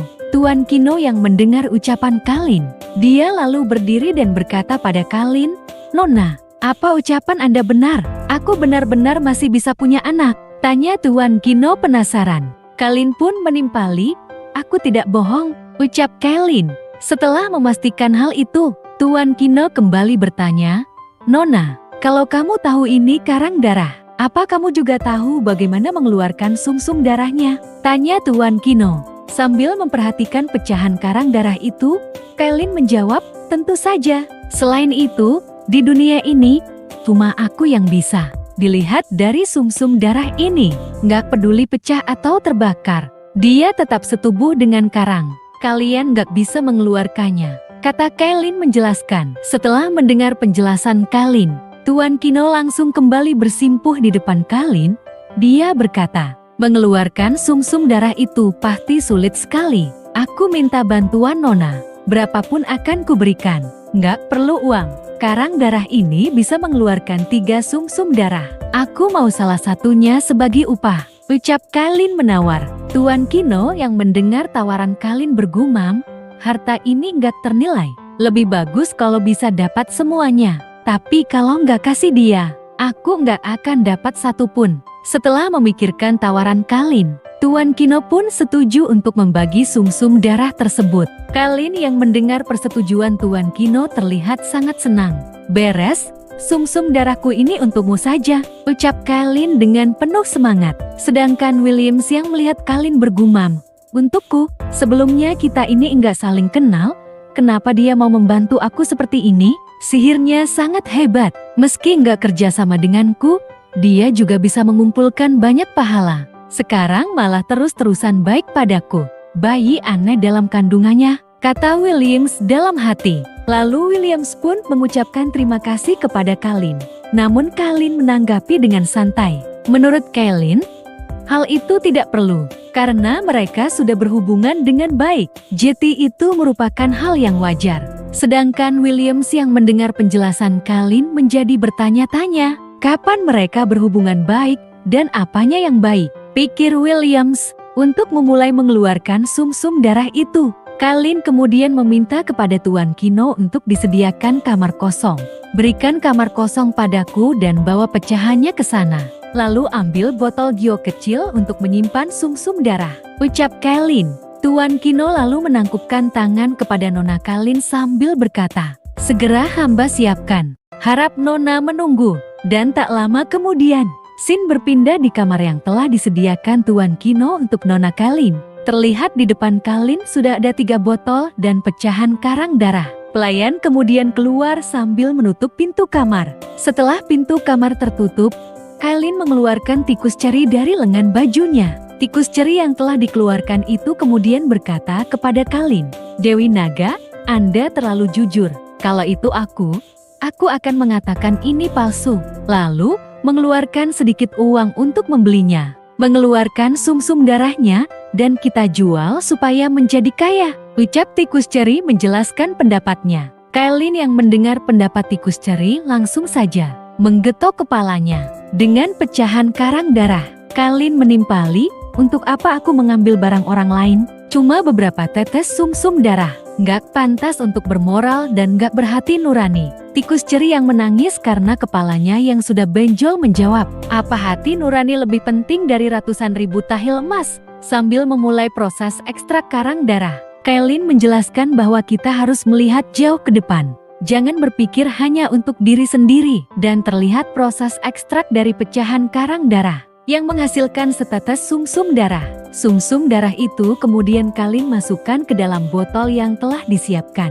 Setelah proses ekstrak selesai, Kalin kemudian mengambil 3 botol sumsum darah itu dan memasukkan tikus ceri kembali ke dalam lengan bajunya. Kalin yang telah keluar dari kamar langsung disambut oleh Williams, kakek, dan Tuan Kino. Tuan Kino yang sudah tidak sabar langsung bertanya, "Nona, apa berhasil?" tanya Tuan Kino sambil mengeluarkan sebotol sumsum darah. Kalin menjawab, "Tuan mau coba minum dulu, atau kakak minum dulu dan pastikan hasilnya, baru Tuan coba." Melihat botol sumsum darah itu membuat Tuan Kino sejenak tertegun. Lalu dia menjawab, "Kakek dari Yang Mulia cucu Kaisar sangat berharga. Hamba harus mempersilahkan dia dulu," ucap Tuan Kino sambil dia menangkupkan tangan di depan Williams. Williams yang mendengar itu terlihat cukup kesal. Dalam hati dia bergumam, "Ingin memanfaatkan kakekku untuk menguji coba obat. Rencana yang baik." "Baiklah, kalau memang Kalin berniat mau menyakiti orang, tidak perlu serepot ini. Minum dulu saja," gumam Williams. Kemudian Williams berbalik melihat kakeknya yang sedang memainkan rambutnya. Kakek yang sadar buru-buru berbalik dan berkata, "Aku enggak menarik rambut Williams." "Benaran enggak?" Williams selalu menimpali kakeknya. "Oke, enggak tarik rambut." Kakek enggak akan menindas Williams. "Kakek, hari ini Anda sudah sikat gigi belum? Buka mulut." "Coba Williams periksa," ucap Williams sambil mencoba membuka mulut kakeknya. Setelah kakek membuka mulutnya, Kalin langsung memasukkan setetes sumsum darah itu ke mulut kakek. Terlihat Kalin yang menjelaskan bahwa orang yang mengonsumsi sumsum darah akan memuntahkan darah penyumbat kalau pembuluh darahnya tersumbat atau memuntahkan darah beracun kalau keracunan. Itu merupakan reaksi normal. Jadi jangan kaget kalau melihat kakek yang memuntahkan darah. Williams yang mendengar penjelasan Kalin hanya bisa mengiyakan. Dan terlihat kakek Williams yang kebingungan. Kakek pun berkata kepada Williams jika ada cacing yang masuk ke mulutnya. Jadi kakek meminta bantuan Williams untuk mengeluarkannya. Williams yang melihat kakeknya panik langsung menenangkannya. "Bukan cacing, tapi obat. Setelah minum obat, kakek bisa sembuh." "Sungguh?" tanya kakek. Williams pun mengiyakan sambil tersenyum. Kakek yang sudah tenang kemudian menunjuk sebuah pohon. Dia berkata, "Setelah sembuh, aku mau memanjat pohon setinggi itu. Di atas pohon, ada banyak telur burung. Aku mau mengambil untuk Williams makan." Itu kesukaan Williams waktu kecil. Tiba-tiba kakek Williams langsung batuk-batuk mengeluarkan darah. Hal itu membuat kakek Williams auto sakit kepala. "Huhuh, cacingnya nggak ke perutku, malah ke otak. Sakit sekali, cacingnya gigit aku." "Williams, sakit sekali," ucap kakek dengan kesakitan. Williams yang khawatir kemudian melirik Kalin. Kalin yang melihat itu lalu menjelaskan, obat ini memasuki pembuluh darahnya dan memaksa mengeluarkan darah penyumbat. Setelah dimuntahkan semua, pasti akan sembuh, ucap Kalin menjelaskan. Williams yang mendengar itu sedikit tenang dan membawa kakek duduk terlebih dahulu. Williams mencoba menenangkan kakeknya dengan mengatakan bahwa itu benar tidak apa-apa. Karena sebentar lagi bakalan berlalu sambil Williams yang memijat kepala kakeknya. Dan kakek Williams kembali memuntahkan darah dari mulutnya. Sambil menunjuk darah yang keluar dari mulutnya, kakek berkata kepada Williams, "Williams, lihat, benaran ada cacing. Kamu masih nggak percaya aku? Williams, kamu sudah bukan anak baik.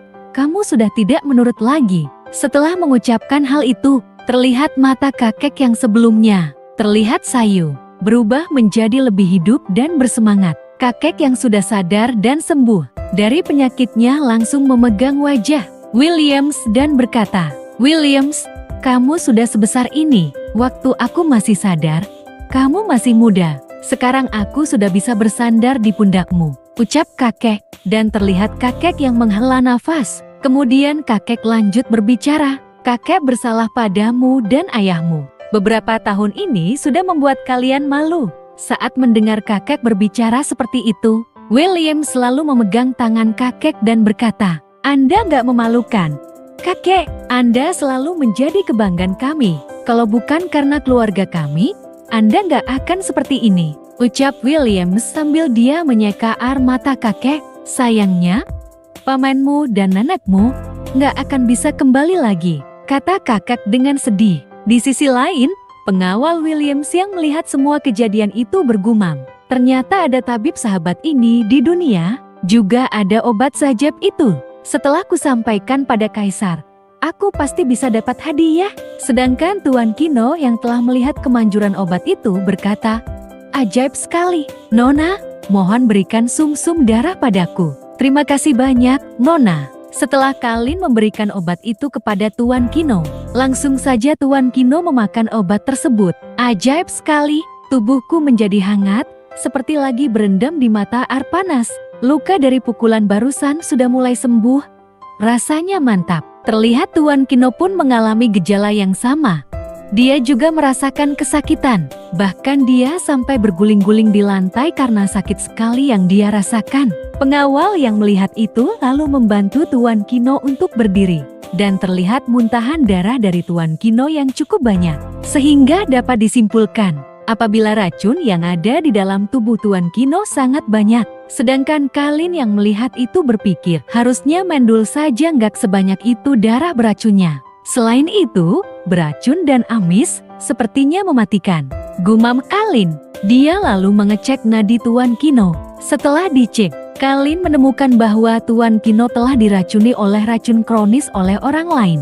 Dan harusnya kejadian itu terjadi baru-baru ini. Tuan Kino yang mendengar itu menimpali jika memang dia diracuni. Lalu mengapa dia tidak merasakan apapun? Kalin pun menjelaskan bahwa racun kronis meracuni secara perlahan dan dengan cerdik. Orang yang keracunan sulit merasakannya. Setelah kamu makan obat tambahan setengah bulan lagi, kamu bisa mati mendadak. Tuan Kino yang mendengar itu bertanya-tanya, memangnya apa obat tambahan terakhirnya? Dengan santainya Kalin mengatakan bahwa itu merupakan tanaman amis-amisan. Mendengar hal itu membuat Tuan Kino cukup kesal dan berkata, "Sialan, restoran juga biasa menyajikan akar ini.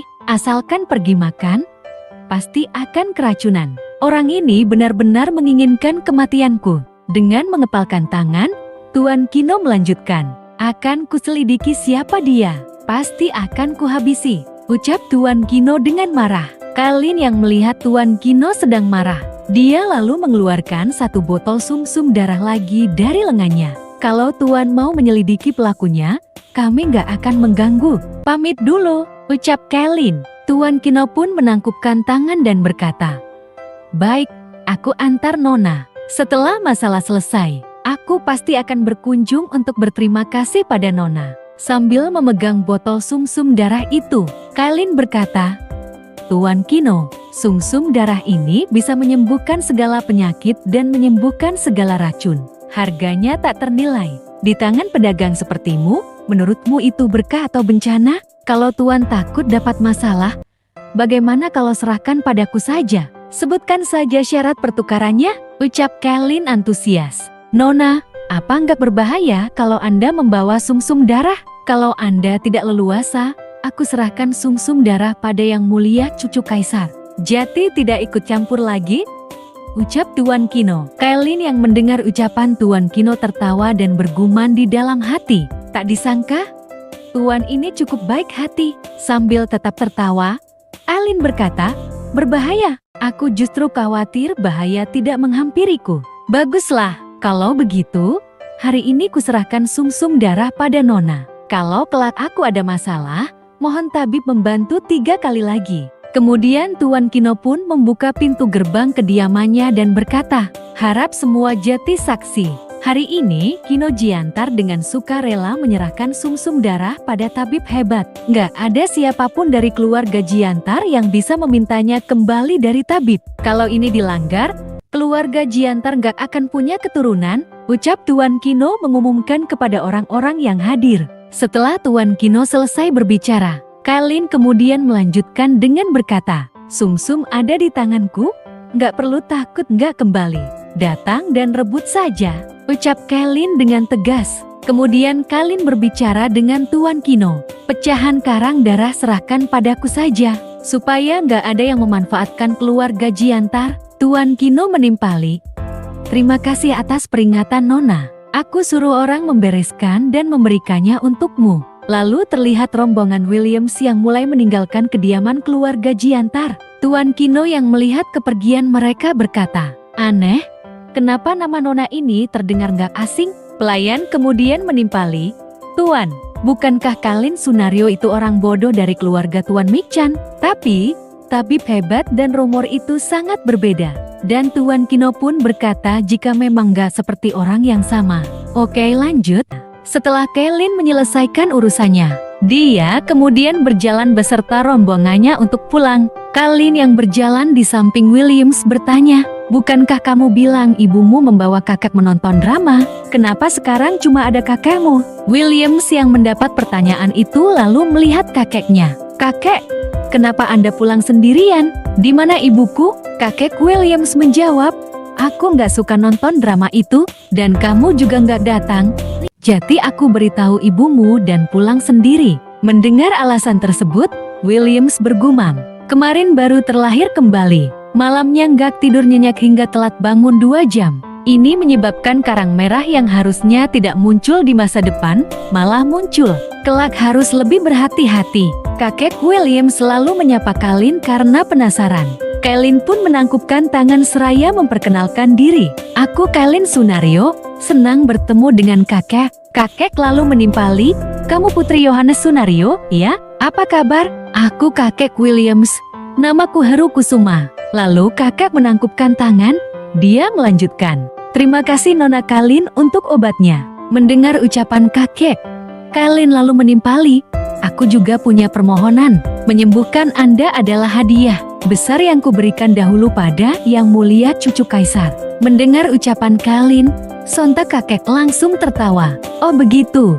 Tapi Nona Kailin, aku yang meminum obat Anda. Seharusnya aku yang membalas budi. Kalau kamu punya masalah, bicarakan dahulu denganku. Mungkin aku bisa membantumu," ucapnya sambil mengelus jenggotnya. "Bukan masalah besar.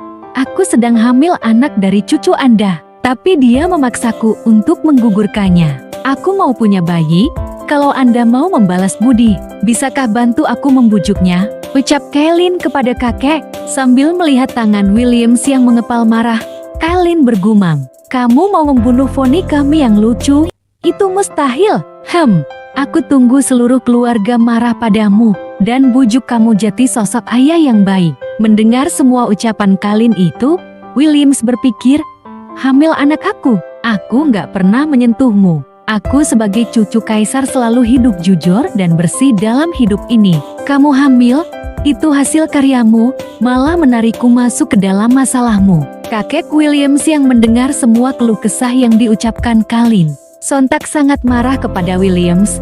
"Ada apa denganmu? Kamu banyak membaca tapi tidak menerapkannya." Williams yang dimarahi kakeknya itu langsung melirik Kailin sambil bergumam, Jelaskan bahwa kamu hamil anak itu sendiri." Kailin yang melihat kakek memarahi Williams, dia lalu menjelaskan, "Kakek, ini bukan salah cucu Anda. Aku yang tergoda dengan tubuhnya dan membiusnya." Sontak, Williams yang mendengar ucapan Kailin itu terkejut dan bergumam, Aku kira dia akan menyalahkanku.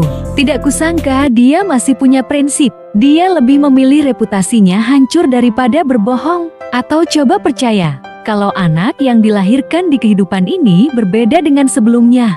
Gumam Williams sambil tersenyum. Kemudian Williams mengatakan, kalau kamu mau, kamu bisa melahirkannya asal dididik dengan baik. Mendengar perkataan Williams, Kalin langsung membalas, tentu saja. Menurutmu siapa ibunya? Oke, lanjut. Cerita kemudian berpindah di halaman belakang keluarga Brahman. Terlihat Williams yang sedang memotong ikan. Kailin yang sedang melihat Williams bergumam, bagus sekali. Anakmu masih lapar. Saatnya beraksi. Kamu nggak suka dia. Sebagai ibu, hanya bisa diam-diam mencuri makanan. Kailin yang memperhatikan Williams yang akan memotong ikan. Dia lalu mengeluarkan sihir untuk menjahili Williams, supaya dia terluka dan mengeluarkan darah untuk dimakan oleh Fonny. Terlihat pisau yang dipegang oleh Williams tiba-tiba terlepas dan terjatuh. Williams yang menyadari bahwa itu adalah ulah dari Kailin, sontak berbalik melihat Kailin bersikap yang baik.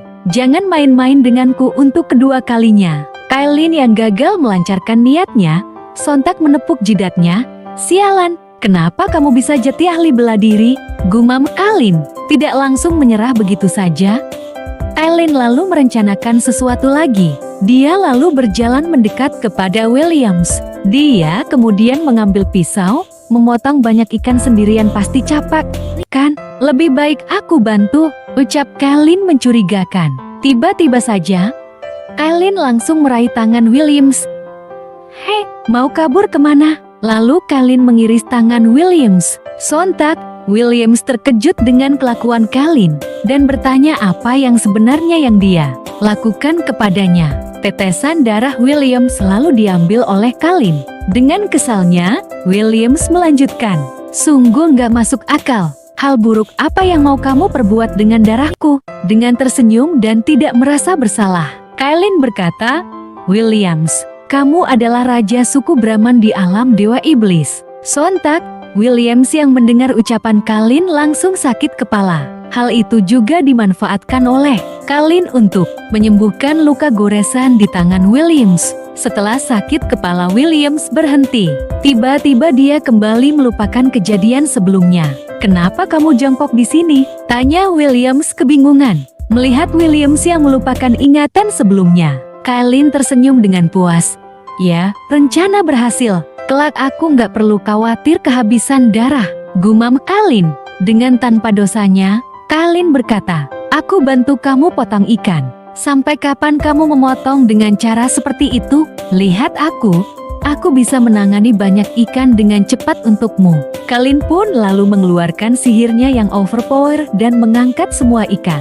Dan ikan itu langsung tercincang semuanya. Kailin yang sudah selesai mencincang ikan itu, dia lalu berdiri sambil membersihkan tangannya. Sudah selesai, ucap Kailin santuy. Williams yang mendapat bantuan itu segera menangkupkan tangan. Terima kasih, sudah mengurangi bebanku. Kailin membalas, kenapa berterima kasih? Aku dengan senang hati membantumu. Dalam hati, Kailin tersenyum lisik. Sudah seharusnya aku membantumu setelah mencuri darahmu. Aku bahkan merasa agak bersalah. Darah sudah diambil, saatnya pulang dan kasih makan anak. Setelah itu, Kailin pun berbalik untuk pulang karena sudah larut. Sedangkan Williams yang melihat Kailin beranjak pergi berkata, hari ini, dia terlihat sangat aneh. Lalu Williams memikirkan kejadian sebelumnya, di mana Kailin yang berkata bahwa dia dengan senang hati membantu Williams. Hal itu membuat wajah Williams merona. Apa yang dia lakukan? Ucapannya begitu menggoda. Mungkinkah dia benaran jatuh cinta padaku? Jadi dia rela melakukan apapun. Sepertinya orang yang sangat kuat pun bisa tergerak hatinya. Itu karena wajahku yang tampan. Gumam Williams yang kepedean. Oke, lanjut. Beberapa saat kemudian, cerita berpindah di mana Kailin yang telah sampai di rumah. Setelah Kailin menutup pintu, dia lalu melihat butiran darah yang dia dapatkan dari Williams. Fonny, lihatlah darah Phoenix yang ibu ambil untukmu. Cobalah, apa rasanya sama dengan darah Phoenix yang kamu makan tadi pagi? Namun, Fonny yang telah keluar dari perut Kailin langsung merajuk. Ibu jahat, pergi dari sini. Jangan pedulikan aku. Kalin pun lalu memegang kepala Foni. Foni, kenapa kamu mengabaikan ibu? Apa Foni marah pada ibu? Kenapa? Apa yang ibu lakukan sampai membuat Foni tidak senang? Tanya Kalin. Foni yang sedang merajuk itu berusaha menghindar dari pegangan Kalin. Terlihat Foni yang begitu sangat kesal. Kalin kembali menyentuh Foni. Sini, beritahu ibu. Ibu salah di mana? Ibu nggak punya pengalaman menjadi ibu. Kalau kamu nggak beritahu, gimana ibu tahu di mana kesalahannya? Ucap Kalin dengan sedih. Foni pun langsung menjawab dengan kesal. Ibu jahat. Ayah sakit.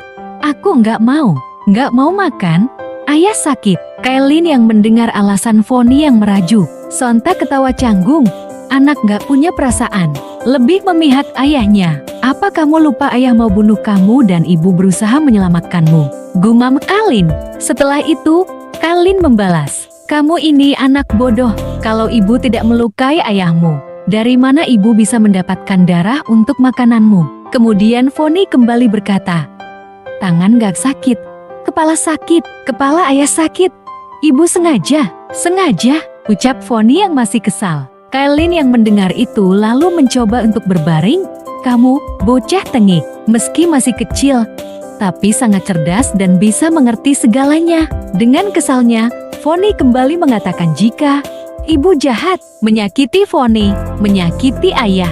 Kalin yang sudah lelah berdebat dengan Foni lalu mengalah.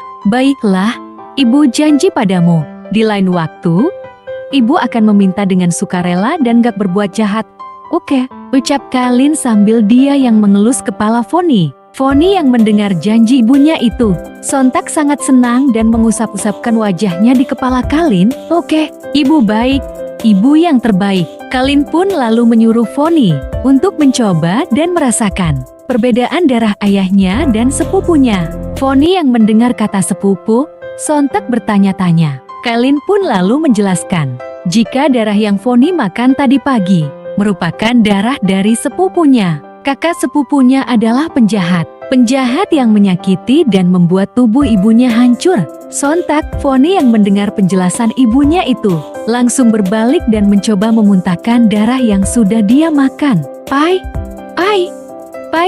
wah, darah penjahat. Menjijikan, ucap Foni. Melihat Foni yang seperti itu, Kalin lalu mengatakan jika Foni anak yang baik, tahu untuk menjaga ibu. Ibu menerima niat baik Foni. Dengan sombongnya, Foni berkata, Foni pukul orang jahat, lindungi ibu. Ibu enggak takut. Kalin pun menimpali, Foni sangat baik, ibu sangat mencintaimu. Dan Foni juga membalas, cinta, juga cinta ibu, paling cinta ibu. Kalin kemudian memberikan darah Williams kepada Foni untuk dia makan. Cepat cicip darah ayahmu. Ibu sudah mengambilkan untukmu. Kalau kamu sungguh sayang pada ayah, maka jangan sia-siakan usahanya. Bukan begitu? Ucap Kalin. Foni yang diberikan darah itu berpikir, yang ibu katakan masuk akal. Sudah terlanjur dibawa ke sini. Tidak memakannya malah lebih menyia-nyiakan niat ayah. Terlihat Foni yang mencium aroma darah itu dan mengatakan jika darah itu enggak wangi. Kalin pun terkejut mendengarnya. Enggak wangi, enggak mungkin. Apa sekarang Williams adalah manusia biasa dan darah ini bukan darah Phoenix? Pikir Kalin. Foni yang tidak mau menyia-nyiakan darah ayahnya lalu terpaksa memakannya. Jangan sia-siakan, hargailah ayah. Makan sedikit walau terpaksa, ucap Foni sambil dia yang memakan darah itu. Setelah Foni memakan darah itu, sontak dia sangat terkejut dan terbelalak. Tiba-tiba, Foni dipenuhi oleh nyala api yang sangat besar. Darah ayah, nggak wangi, tapi ada api di dalam darah. Apinya terasa nyaman. Foni nyaman. Foni jati lebih kuat, ucap Foni dengan senang. Kalin yang mendengar perkataan Foni berpikir, jati ternyata darah Williams padat. Aromanya nggak menyebar, makanya nggak wangi. Tapi saat Foni memakannya, energi spiritual murni di dalam darahnya langsung meledak. Dan terlihatlah Foni yang sedang melayang dengan kobaran api yang berada di sekelilingnya. Sambil memikirkan Williams, Kalin mengatakan jika dia adalah putra suku Brahman yang mengalami siklus penderitaan berulang kali di hidupnya, sehingga darahnya jati padat dan kuat. Saat terbangun, Dia pasti akan melepaskan kekuatan yang sangat dahsyat dan tak terhentikan.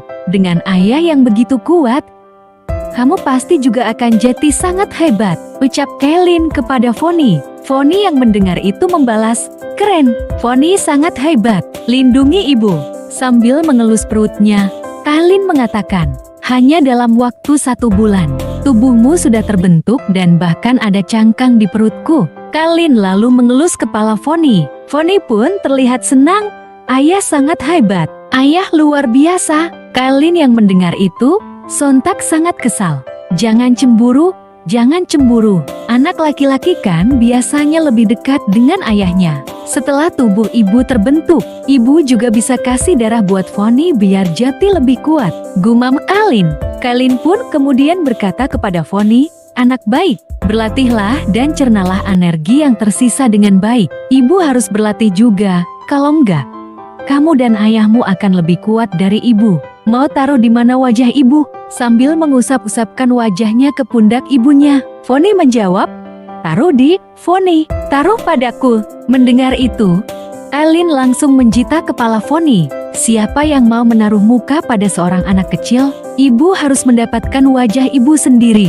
Anak baik, pergilah berlatih, ucap Kailin pada Fonny. Di saat yang sama, di desa nelayan kecil, terlihat ada Williams yang sedang duduk didatangi oleh pengawalnya. Yang mulia cucu kaisar, sumsum darah bisa menyembuhkan segala penyakit dan dianggap sebagai obat dewa. Kenapa disia-siakan begitu saja? Seharusnya diberikan kepada kaisar. Mohon yang mulia cucu kaisar, bujuk Nona Kailin untuk sukarela menghadiahkannya ke istana, ucap pengawal tersebut. Williams pun yang mendengar itu lantas berpikir, sumsum darah diberikan ke kakek kaisar untuk menyembuhkan kaki pincang dan wajah paman pangeran kelima. Setelah paman pangeran kelima sembuh, apa ayahku masih bisa jadi pangeran? Ini mustahil. Williams yang meminum tehnya itu menjawab, kalau mau sumsum darah, cari Kailin Sunario sendiri. Aku nggak akan memohon padanya. Pengawal itu pun mencoba untuk menyela, namun dia dihentikan oleh Williams. Aku baru saja dibiusnya kemarin. Ini sangat memalukan bagi keluarga kerajaan. Jadi, aku nggak akan pernah memohon padanya, ucap Williams dengan tegas. Pengawal yang mendengar itu terkejut, yang mulia, apa ini serius? Dan terlihat Williams yang memukul meja itu karena kesal. Pengawal yang menyadari kesalahannya lalu menangkupkan tangan dengan berkeringat. Lalu dia pergi meninggalkan Williams. Setelah pengawal itu pergi, Williams pun lalu berdiri dari duduknya. Dia lalu masuk ke dalam rumah menghampiri kakeknya. Dia pasti akan mengirim surat ke kaisar dengan merpati. Menurutmu apa yang akan kaisar lakukan? Tanya kakek Williams. Sambil duduk, Williams menjawab, tentu akan ada titah kaisar untuk menikahkanku dengan Kailin dan meminta sumsum darah sebagai hadiah. Hal itu membuat peluangku hilang untuk menikahi keluarga penguasa. Di dunia ini, banyak tabib terkenal, tapi nggak ada yang bisa menandingi putri menteri tingkat 1 yang membuat kakak kaisar takut. Menurutku, dalam waktu 3 hari, aku akan menerima titah kaisar tentang pernikahan. Kakek yang mendengar penjelasan Williams berkata, kamu sengaja memberitahu pasukan kekaisaran kalau kalian sudah jadi suami istri, agar kaisar menerbitkan titah pernikahanmu. Sepertinya kamu sangat ingin menikahi Nona Kailin. Williams pun membalas, ya, kalau mau menikah, tentu harus memberi status ke dia dan anak dalam kandungannya. Kakek yang mendengar alasan Williams itu bergumam, masih bersikeras, apa aku nggak mengerti kamu? Apa benar kamu cuma mau memberi status ke orang itu? Sebenarnya kamu menyukai dia. Kakek lalu berkata kepada Williams, bagaimana kamu akan memenuhi persyaratan ibumu? Dia cuma mengizinkanmu menikahi wanita bangsawan dari pusat kota, Nona Kailin. Mungkin dia nggak akan suka. Dengan datar, Williams menjawab, aku yang menikah. Kenapa harus dia yang repot-repot memikirkan pantas atau waknya?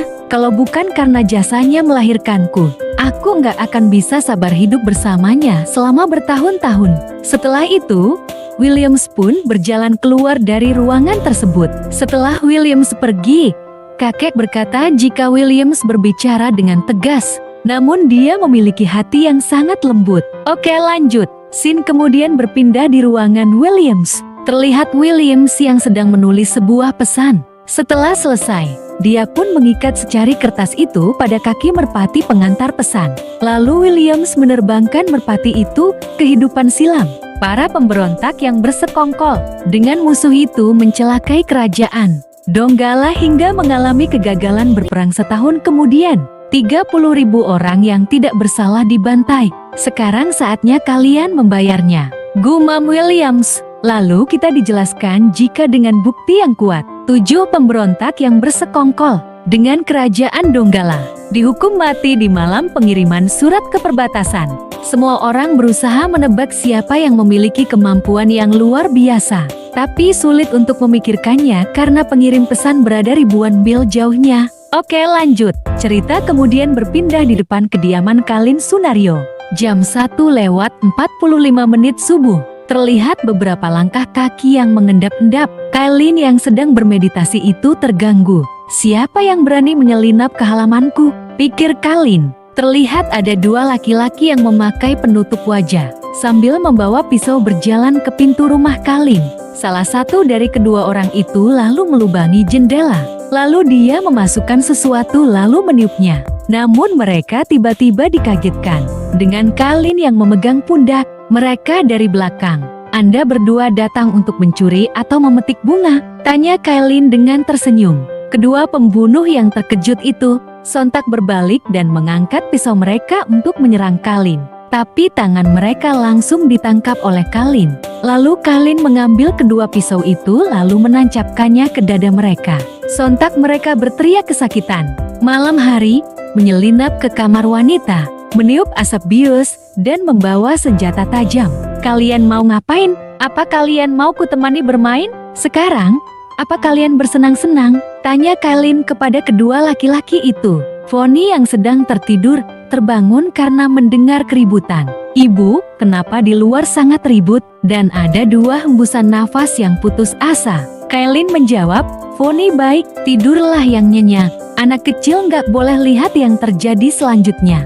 Foni yang mendengar perkataan ibunya, seketika langsung menutup matanya. Orang membunuh ibu sangat kuat, seram sekali. Aku nggak lihat, ucap Foni ketakutan. Kedua penjahat itu pun menangis meminta ampun kepada Kalin. Mereka tidak mau mati, katanya. Kalin yang mendengar itu bergumam, kalian nggak mau mati? Jadi siapa yang mau mati? Dasar brengsek, kalian pikir wanita tak berdosa yang kalian bunuh itu mau mati? Gumam Kalin. Kalin pun lalu menarik kedua belati itu dari dada mereka. Kalian sudah jatuh ke tanganku. Kalian pikir aku akan mengampuni kalian begitu saja? Kalau posisinya aku yang jatuh ke tangan kalian, apa kalian akan mengampuniku? Dan Kalin pun kembali menancapkan belati itu ke dada mereka berdua. Dengan senyuman psikopatnya, Kalin lalu kembali menarik belati itu dari tubuh mereka. Coba kuingat dulu, kata-kata apa yang cocok untuk bajingan seperti kalian. Teriak, ayo, terus teriak, bahkan sampai tenggorokanmu bolong. Nggak ada yang akan menolong kalian. Makin keras teriakan kalian, aku semakin bersemangat. Ya, kan? Dan kembali Kalin menancapkan kedua belati itu kepada mereka dengan tertawa kesetanan. Ayo teriak. Kenapa berhenti? Bahkan sampai pita suaramu putus juga nggak akan ada yang akan menolong kalian. Semakin keras teriakan kalian, aku semakin bersemangat. Ayo teriak, ucap Kalin yang menusuk-nusuk tubuh kedua penjahat itu, layaknya seorang psikopat. Setelah puas bermain-main, Kalin lalu membuang belati itu.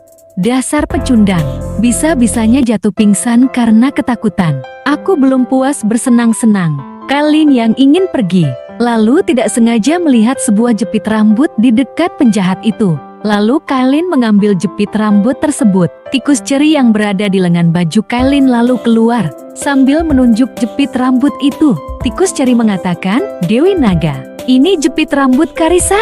Kedua pemerkosa berantai itu pasti utusan Karissa. Kalin yang mendengar itu sontak sangat marah. Dasar tidak tahu diuntung. Aku sudah melepaskannya 2 kali. Berani sekali dia menyuap pemerkosa berantai untuk mencelakaiku. Bagus, kalau begitu aku akan membuat dia menanggung akibatnya, ucap Kalin dengan raut wajah yang gelap. Kemudian terlihat beberapa pengawal yang datang ke tempat itu. Kalin lalu bertanya kepada mereka, Apa kalian tahu apa tujuan mereka ke sini? Pengawal itu menjawab, enggak, kami enggak tahu. Lalu Kailin berkata kepada para pengawal itu, mereka mau mengintip Karissa dan pura-pura memetik bunga di tengah malam. Tapi mereka enggak sengaja masuk ke halamanku. Apa begitu? Mereka pun serentak menjawab, ya, benar, persis seperti yang Nona katakan. Kailin pun menendang kedua penjahat itu, cepat pergi ke halaman sebelah, jangan di sini, merusak pemandanganku saja. Dan terlihat pengawal yang membawa tubuh. Kedua penjahat itu pergi ke halaman sebelah. Beberapa saat kemudian, berpindah di halaman sebelah. Apa kita harus mengobati mereka? Pendarahannya masih belum berhenti. Sepertinya mereka nggak bisa bertahan sampai subuh. Kailin yang mendengar dari dalam rumah berteriak, nggak kusah, mereka nggak akan mati. Oke, lanjut.